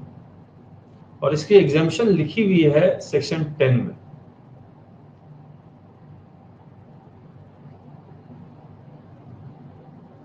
करेक्ट है? जैसे पोस्ट ऑफिस में आप सेविंग अकाउंट खोल लो, तो पोस्ट ऑफिस वाला इंटरेस्ट देता है। सेविंग अकाउंट आप बैंक में भी खोल सकते हैं और पोस्ट ऑफिस में भी खोल सकते हैं। सही बात है?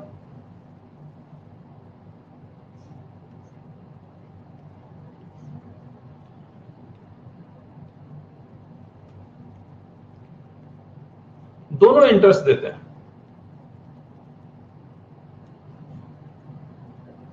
दोनों रेवेन्यू रिसीट है।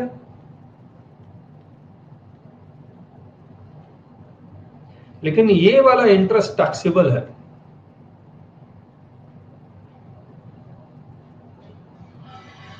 और ये वाला इंटरेस्ट एग्जेम्प्ट है under section 10 sub section 15।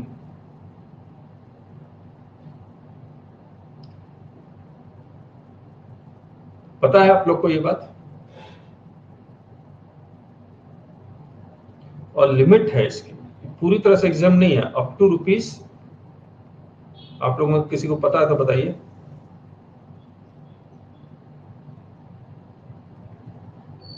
$3500 up to rupees 3500।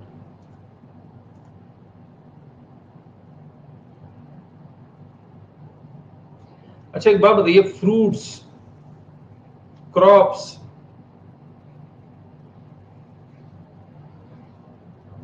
ये क्या है? एग्रीकल्चरल इनकम है, रेवेन्यू रिसीट है या नहीं है?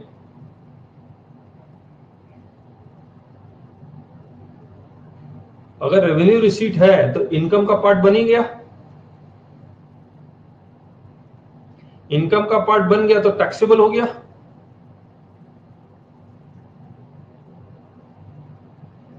लेकिन अगर एग्जम्पशन है तो एग्जम्प्ट हो जाएगा, एग्जम्पशन है या नहीं है?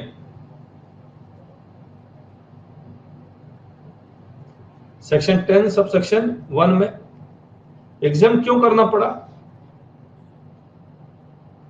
एग्जाम क्यों करना पड़ा?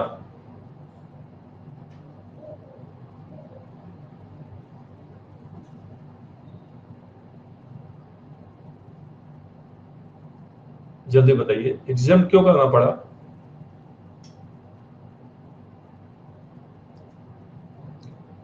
अरे आप लोग तो इकोनॉमिक्स डिस्कस करने लगते हैं इनकम टैक्स से, हिमांशु, राजीव जी, ऐसे कैसे चलेगा? हम लोग लॉ डिस्कस करेंगे ना, हम लोग पॉलिटिकल डिबेट में थोड़ी है। Let us discuss law.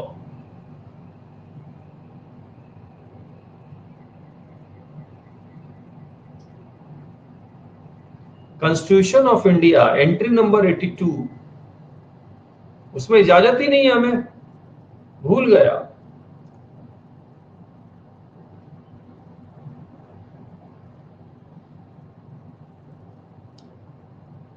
है ना, constitution of India entry 82, taxes on income other than agriculture income. तो रेवेन्यू रिसीट था, रेवेन्यू रिसीट होने के बावजूद इसको हम टैक्स नहीं कर पाए, इसको एग्जेम्प्ट करना पड़ा। सही बात।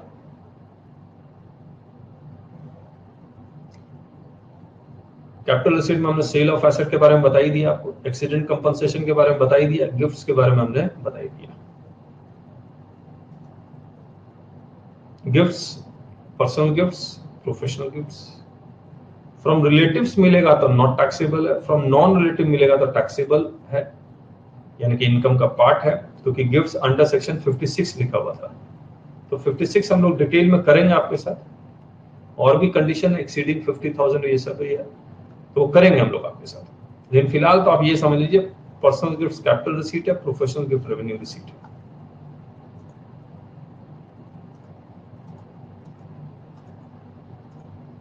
आया? अच्छा देखिए, हम लोग है ना क्लास में जब थे, लाइव क्लासेस में जब स्टूडेंट सामने बैठे होते थे तो हम लोग उनसे पूछते थे कि आया, तो कोई यस कहता था, कोई कुछ कहता था, तो हमने उनको कहा था कि यस नो कुछ नहीं कहना है, आपको जब भी कहना है आया ही कहना है। तो जब भी मैं पूछूंगा आया तो आपको क्या कहना है? आया। नहीं कह पा रहे हैं क्योंकि आपकी आवाज मेरे तक नहीं आ रही है, कम से कम लिख ही दीजिए आया।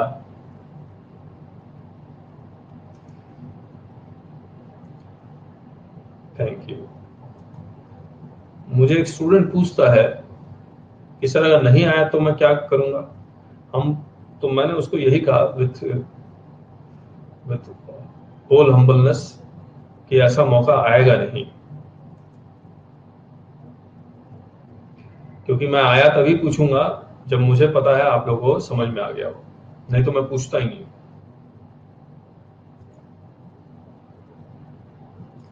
अब आगे करें?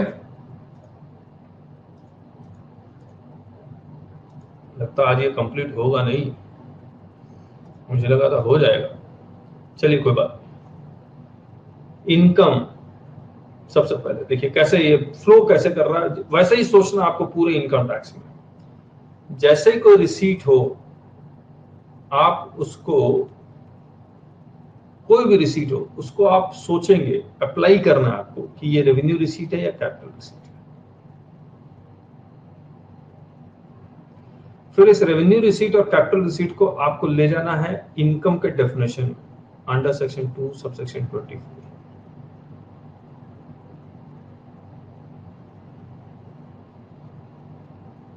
कि इनकम है भी या नहीं है। रेवेन्यू रिसीट है तो आंख बंद करके इनकम है, फिर दिमाग नहीं लगाना आपको। लेकिन अगर कैपिटल रिसीट है तब आपको चेक करना पड़ेगा सेक्शन 2 सबसेक्शन 24। अगर ये इनकम है फिर आपको ये डिसाइड करना पड़ेगा 5 हेड में से किस हेड में जाएगा ये।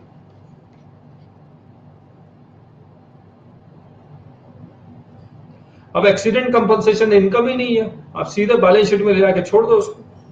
लोन इनकम ही नहीं है, बैलेंस शीट में ले जाके छोड़ दीजिए आप उसको। शेयर कैपिटल इनकम ही नहीं है, उसको बैलेंस शीट में ले जाके छोड़ दीजिए आप उसको। पार्टनर्स कैपिटल इनकम ही नहीं है, बैलेंस शीट में ले जाके छोड़ दीजिए उसको।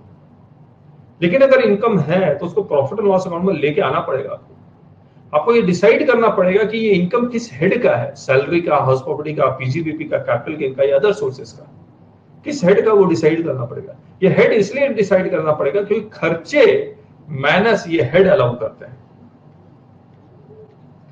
कितना खर्चा माइनस होगा ये हेड डिसाइड करेगा, सेक्शन 2 सबसेक्शन 24 डिसाइड नहीं करता। और प्रॉफिट एंड लॉस अकाउंट में आपने सारे खर्चे जो माइनस किए वो सारे खर्चे माइनस हो ये जरूरी नहीं है। जैसे हाउस प्रॉपर्टी में एग्जांपल के रूप में बता दूं, हाउस प्रॉपर्टी में रिपेयर्स एंड मेंटेनेंस का खर्चा अलाउड ही नहीं है। उसके बदले वो कहता है कि सर रिपेयर्स एंड मेंटेनेंस नहीं, स्टैंडर्ड डिडक्शन ले लो 30% ऑफ रेंट। अभी रेंट ही कह रहा हूं, वैसे नेट एनुअल वैल्यू लिखा हुआ है। तो अब मुझे बताइए खर्चा कौन डिसाइड करेगा? इनकम का डेफिनेशन डिसाइड करेगा या हेड डिसाइड करेगा?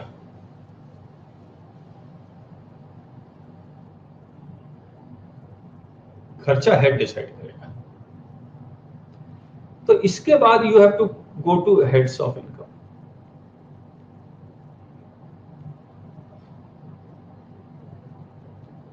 इस हेड्स ऑफ इनकम में जैसे आप पहुंच गए, मान लीजिए ये आपकी जो रिसीट थी वो सैलरी की है तो आप सैलरी में लिख दीजिए, आप सैलरी का प्रॉफिट एंड लॉस अकाउंट बनाइए। और हाउस प्रॉपर्टी की तो हाउस प्रॉपर्टी का बनाइए, पीजीबीपी का तो PGB, capital gain, other sources. और इसमें जो खर्चे लिखे हुए हैं वही खर्चे माइनस होंगे, दूसरा और कोई खर्चा माइनस नहीं होगा। आया?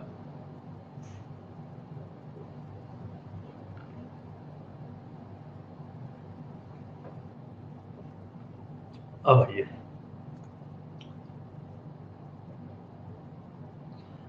अब ये पांचों हेड को जोड़ने से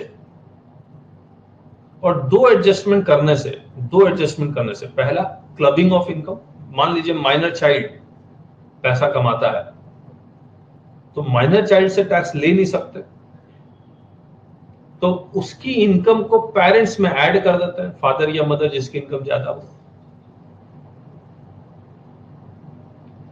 फिर लॉसेस है। अब देखिए मैं आपको एक चीज बताता हूं, मान लीजिए आपने पीजीबीपी निकाला और इसमें 10 लाख का लॉस आ गया और आपके पास हाउस प्रॉपर्टी की इनकम है जिसमें 25 लाख है ना। अब ये पीजीबीपी का खर्चा तो यहां हाउस प्रॉपर्टी के साथ माइनस हो पाएगा?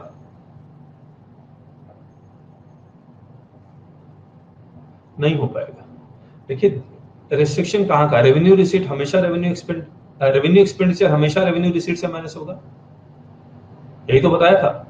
फिर दूसरा रिस्ट्रिक्शन है जिस हेड का इनकम है उसी हेड में जाके माइनस होगा। मतलब कहने का मतलब पीजीबीपी का खर्चा सिर्फ पीजीबीपी की इनकम के साथ ही माइनस होगा, तो खर्चा किसी और हेड में जाके माइनस नहीं होगा। तो इस खर्चे के कारण लॉस आ गया, क्या ये वाला लॉस इसके साथ सेट ऑफ हो सकता है?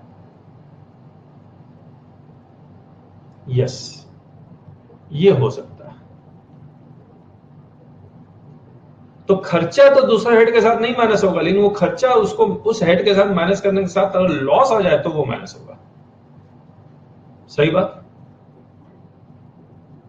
तो हम लोग ये कह रहे हैं you add all the 5 heads and make 2 adjustments, clubbing of income and set off and carry forward of losses, तो आएगा ग्रॉस टोटल इनकम।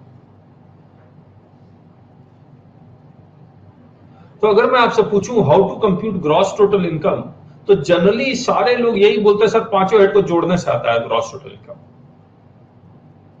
लेकिन हम लोग ये कहेंगे पांचों हेड जोड़ने के साथ दो एडजस्टमेंट करने से ग्रॉस टोटल इनकम आता है, clubbing and set off and carry forward of losses.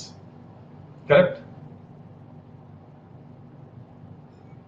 इसमें हम लोग मैनेज करेंगे deduction under section 80C to 80U, जहां पर life insurance premium, provident fund का रिडक्शन, डिसेबिलिटी का रिडक्शन, ये तमाम तरह के बहुत सारे डिडक्शंस है जो हम लोग करेंगे। वो मैनेज करने के बाद आएगा टोटल इनकम, जिसको हम लोग टैक्सेबल इनकम भी कहते हैं। सही बात।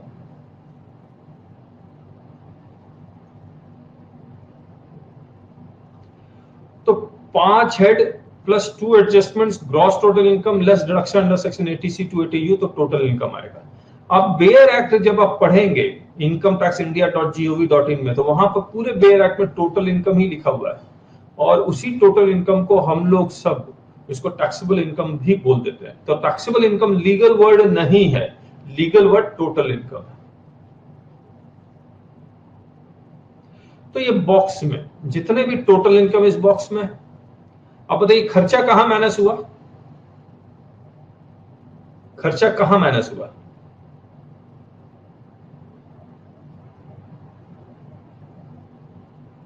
हेड्स में माइनस हुआ। सेविंग कहां माइनस हो रहा है? मान लीजिए आपने प्रोविडेंट फंड में पैसा जमा करवाया, वो तो सेविंग ही है, सेविंग कहां माइनस हो रहा है?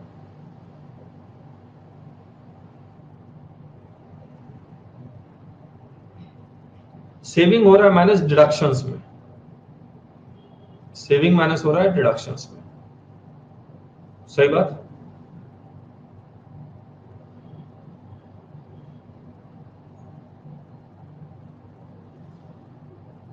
अगर कोई इनकम टैक्सेबल ही नहीं है,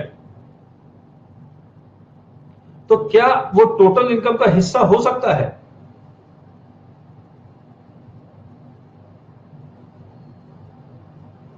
कैसे हो सकता है हिमांशु जी? कैसे राजीव जी? कोई इनकम अगर टैक्सेबल ही नहीं है, तो क्या वो टोटल इनकम का हिस्सा होगा? तो इसके ऊपर तो आप टैक्स कैलकुलेट कर रहे होंगे।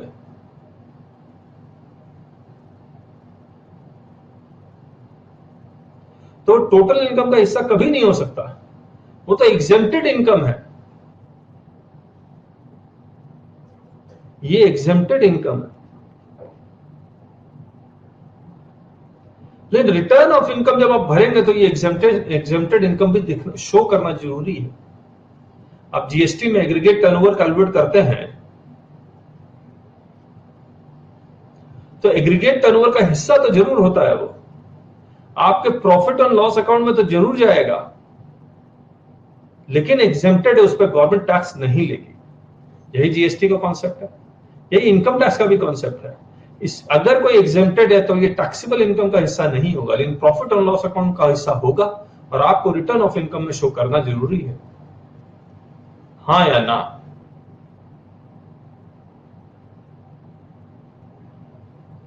एक्सीडेंट कंपनसेशन बताइए, accident compensation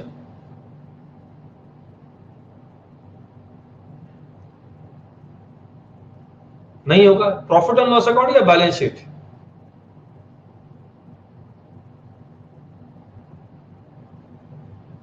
profit and loss account या balance sheet? Balance sheet. Share capital, partners capital, profit and loss account या बैलेंस शीट? Balance sheet. और रिटर्न ऑफ इनकम जब आप भरते हैं तो बैलेंस शीट भी अटैच करना पड़ता है, प्रॉफिट एंड लॉस अकाउंट भी अटैच करना पड़ता है, यानी कि सारा रेवेन्यू रिसीट और कैपिटल रिसीट अटैच करना पड़ता है आपको। यस और नो? उसी बैलेंस शीट और प्रॉफिट एंड लॉस अकाउंट से आप इनकम का कंप्यूटेशन करते हैं इस तरह से। करेक्ट है?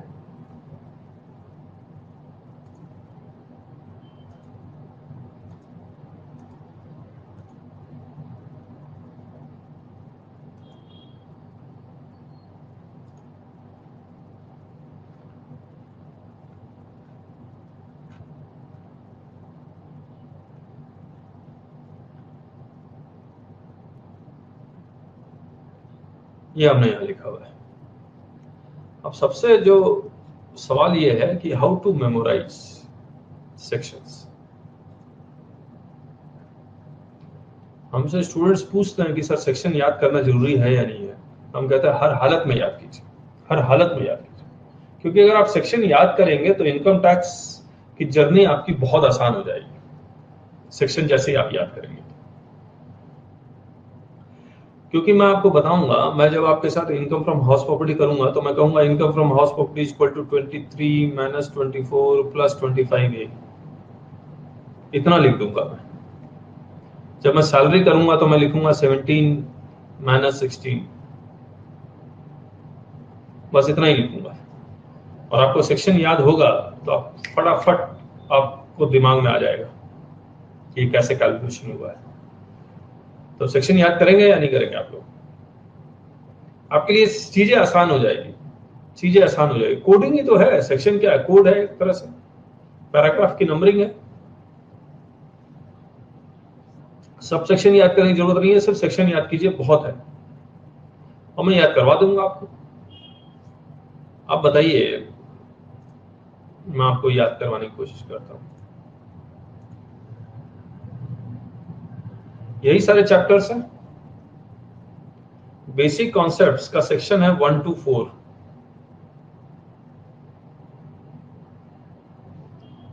जैसे सेक्शन 2 में हमेशा डेफिनेशन होता है, 1 में स्कोप ऑफ द एक्ट होता है। एक चीज स्कोप ऑफ द एक्ट से याद आया मेरे को,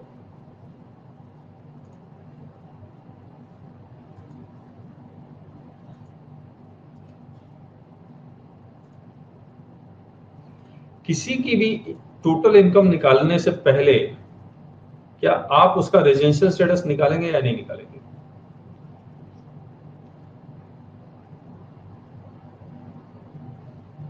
क्यों जरूरी है? Why it is necessary?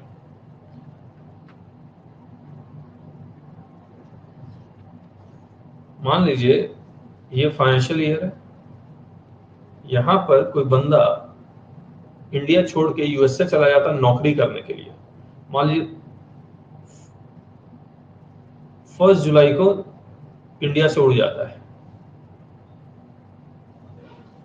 यहां पर नौकरी कर ही रहा था वो, 3 महीने यहां पैसे कमाए उसने, अप्रैल मई जून,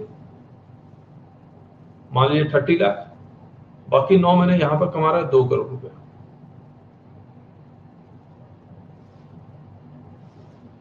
ये मान लीजिए मिस्टर एक्स है, तो इसका रेजिडेंशियल स्टेटस निकालना जरूरी है या नहीं?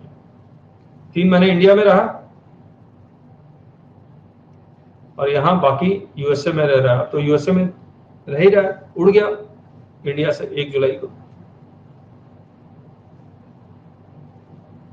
तो इंडिया में रह गई तो उड़ा है इतने सालों तक। उसकी उम्र मान लीजिए 30 साल है, तो 30 साल तक इंडिया में रहा, फिर अचानक से 1 जुलाई को वो उड़ गया इंडिया के बाहर।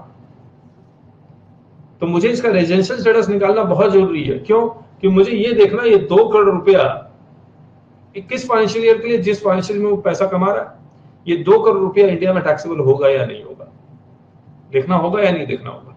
ये 30 लाख रुपया इंडियन इनकम है या फॉरेन इनकम है?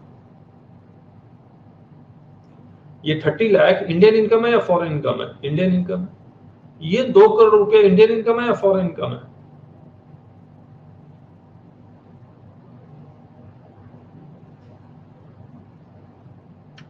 फॉरेन इनकम है। जहां नौकरी कर रहा है, अभी तो हमने किया, सोर्स ऑफ इनकम से पता लग जाएगा इंडियन इनकम या फॉरेन इनकम। ये फॉरेन इनकम है। अगर इसका रेजिडेंशियल स्टेटस निकल गया रेजिडेंट, तो ये 30 लाख और ये 2 करोड़ 2.30 करोड़ इंडिया में टैक्सेबल हो जाएगा, हाँ या ना?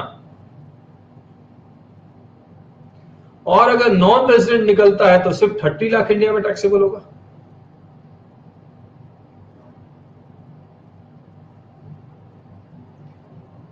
ये 2 करोड़ रुपया, ये 2 करोड़ रुपया हमने अगर रेजिडेंट निकल जाता तो हमने रेजिडेंट बेसिस पर टैक्स कर दिया, और यूएसए वाला इसके ऊपर सोर्स बेसिस पर टैक्स लगाएगा या नहीं लगाएगा?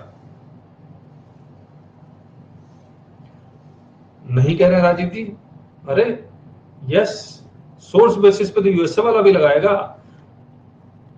तो 2 करोड़ रुपए पे 2 जगह टैक्स लग गया, इंडिया वाला रेजिडेंट बेसिस पे लगा दिया, यूएसए वाला सोर्स बेसिस पे लगा दिया। तो यहां पर हमें double taxation avoidance agreement check करना पड़ेगा।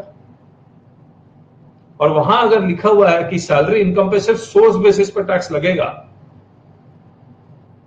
तो हम रेजिडेंट होने के बावजूद सिर्फ 30 लाख पर टैक्स लगाएंगे? Yes sir, no?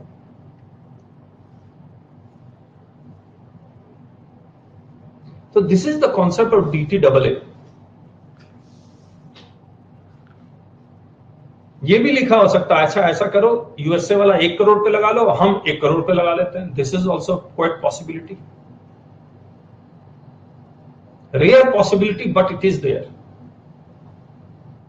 It might also happen कि सर 2 करोड़ पे आप 5% ले लो, हम 20% ले लेते हैं। This also a possibility. तो पॉइंट इज दैट कि आपको DTAA उस कंट्री के साथ, जिस कंट्री में आप पैसा कमा रहे हो, उस कंट्री के साथ पढ़ना पड़ेगा। कैसे पढ़ना होता है उसके लिए DTAA का हमने एक अलग चैप्टर रिकॉर्ड किया हुआ है, उसमें है फाइनल लेवल में। लेकिन जो पॉइंट हम लोग यहां बता रहे हैं कि रेजिडेंशियल स्टेटस निकालना बहुत जरूरी है, तभी आप टोटल इनकम निकालेंगे। अब मुझे एक बात बताइए, क्या आप हर एक पर्सन जो आपके पास क्लाइंट आता है उसका रेजिडेंशियल स्टेटस निकालेंगे? आप 99% क्लाइंट का रेजिडेंशियल स्टेटस रेजिडेंट होगा?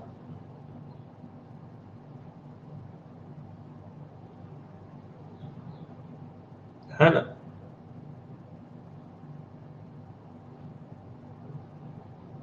लेकिन ऐसा कोई क्लाइंट आ जाए जो बाहर नौकरी कर रहा है, तब तो निकालना पड़ेगा।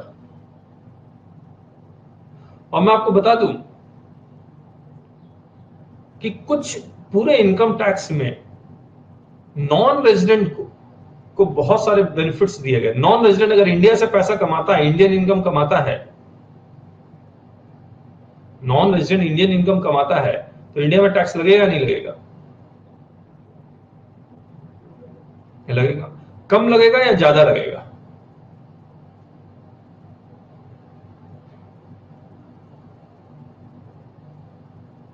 कम लगता है, क्योंकि बाहर से वो पैसा लेके आ रहा होता है। फॉरेन डायरेक्ट इन्वेस्टमेंट डॉलर्स में पैसा लेके आ रहा होता है, इसीलिए हम इस पे कम टैक्स लेते हैं। इसका अलग चैप्टर ही है इसके लिए। करेक्ट है?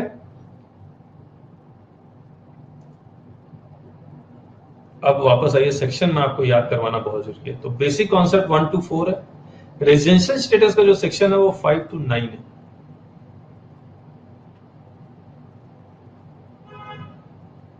ठीक है? 9 के बाद क्या आता है?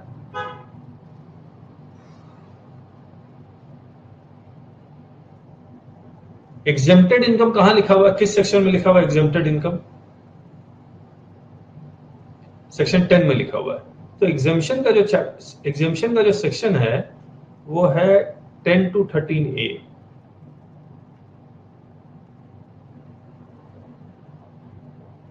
चैरिटेबल ट्रस्ट भी इसी में है।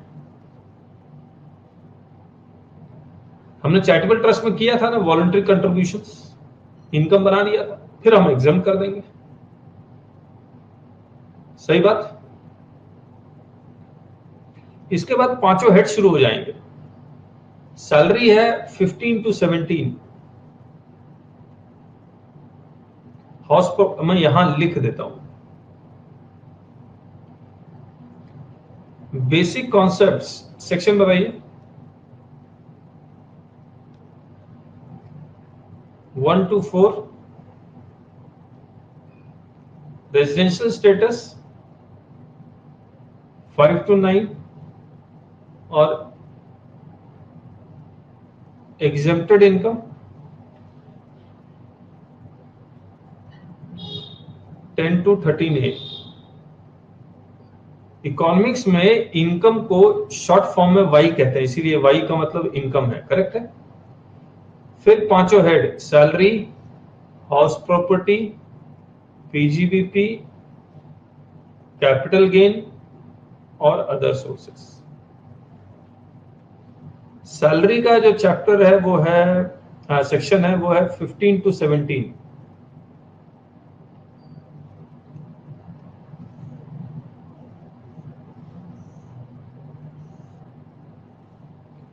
हाउस प्रॉपर्टी कहां से शुरू होगा? हाउस प्रॉपर्टी 22 से 25, तो बीच का 18 to 19 गायब है। पहले उसमें इंटरेस्ट और डिविडेंड था, वो अदर सोर्सेज में क्लब हो गया।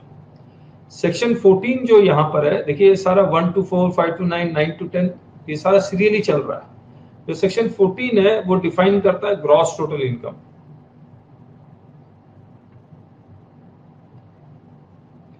पीजीबीपी है, ये सॉरी 25 तक नहीं है, ये 27 तक है। 28 से 44 DA तक।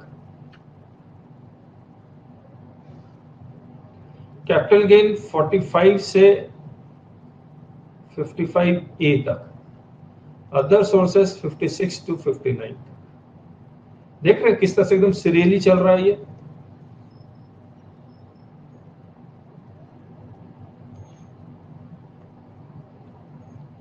फिर दो एडजस्टमेंट है, क्लबिंग ऑफ इनकम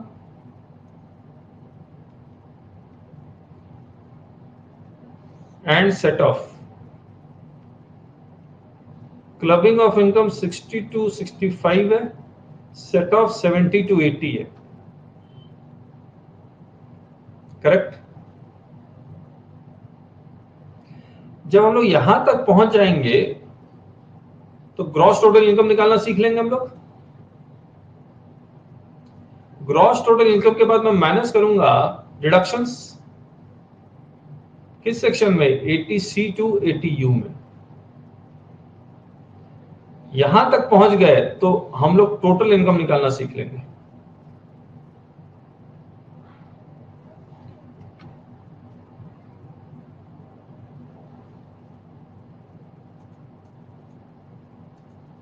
तो इतने सेक्शन आप याद कीजिए। इसके बाद कुछ चैप्टर्स हैं जैसे TDS, यहां लिख ही देता हूं मैं।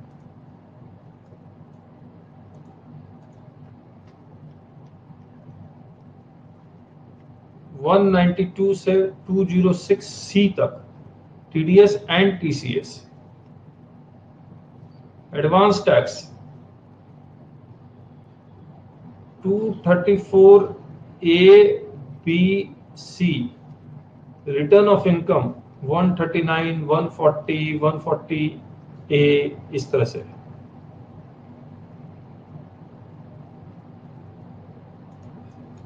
अब देखिए ये याद करना बहुत जरूरी है।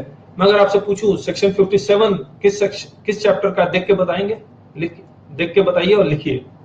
सेक्शन 57 किस चैप्टर का है? अदर सोर्सेस का है। करेक्ट। अब एक बार फिर से पूछता हूं मैं। Basic concepts 1 to 4, residential status 5 to 9, exempted income 10 to 13 है। ये 3 चैप्टर अगर आप याद कर लेते हैं, उसके बाद तो 5 हेड शुरू हो रहे हैं, salary, house public, PGBP, capital gain, other sources. क्योंकि आपको अल्टीमेटली टोटल इनकम तक पहुंचना है। और ग्रॉस टोटल इनकम कौन सा है? ग्रॉस टोटल इनकम कैलकुलेट करने के लिए आपको 2 एडजस्टमेंट करना, clubbing of income and set of, फिर डिडक्शंस, तो ग्रॉस टोटल इनकम आ जाएगा। उसके बाद तो TDS, TCS ये सब है। लेकिन ये सेक्शन तो आपसे याद हो ही सकते हैं। और जब मैं ये बनाऊंगा MCQ तो मैं सेक्शन का भी बनाऊंगा। ठीक है, तो आज यहीं तक करते हैं हम लोग। मंडे मिलेंगे, कल नहीं, क्योंकि कुछ चीजें रह गई हैं, तो मैं कल वो कॉन्सेप्ट करूंगा। और कॉन्सेप्ट ऑफ ईयर ये सब रह गया है, तो ये कॉन्सेप्ट कर लूंगा। देन आई विल ये करूंगा क्या, MCQ। सेक्शन 66 to 69 ये एग्रीगेशन ऑफ इनकम है हिमांशु। एग्रीगेशन ऑफ इनकम ये हम लोग कर नहीं रहे हैं, इसीलिए हमने लिखा था एग्रीगेशन ऑफ इनकम। PDF मैं भेज दूंगा आपको, PDF भेज दूंगा। बेसिक कॉन्सेप्ट्स की PDF आज भेज दूंगा, ताकि आप रिवाइज कर सके और MCQ की तैयारी अच्छी तरह से कर सके।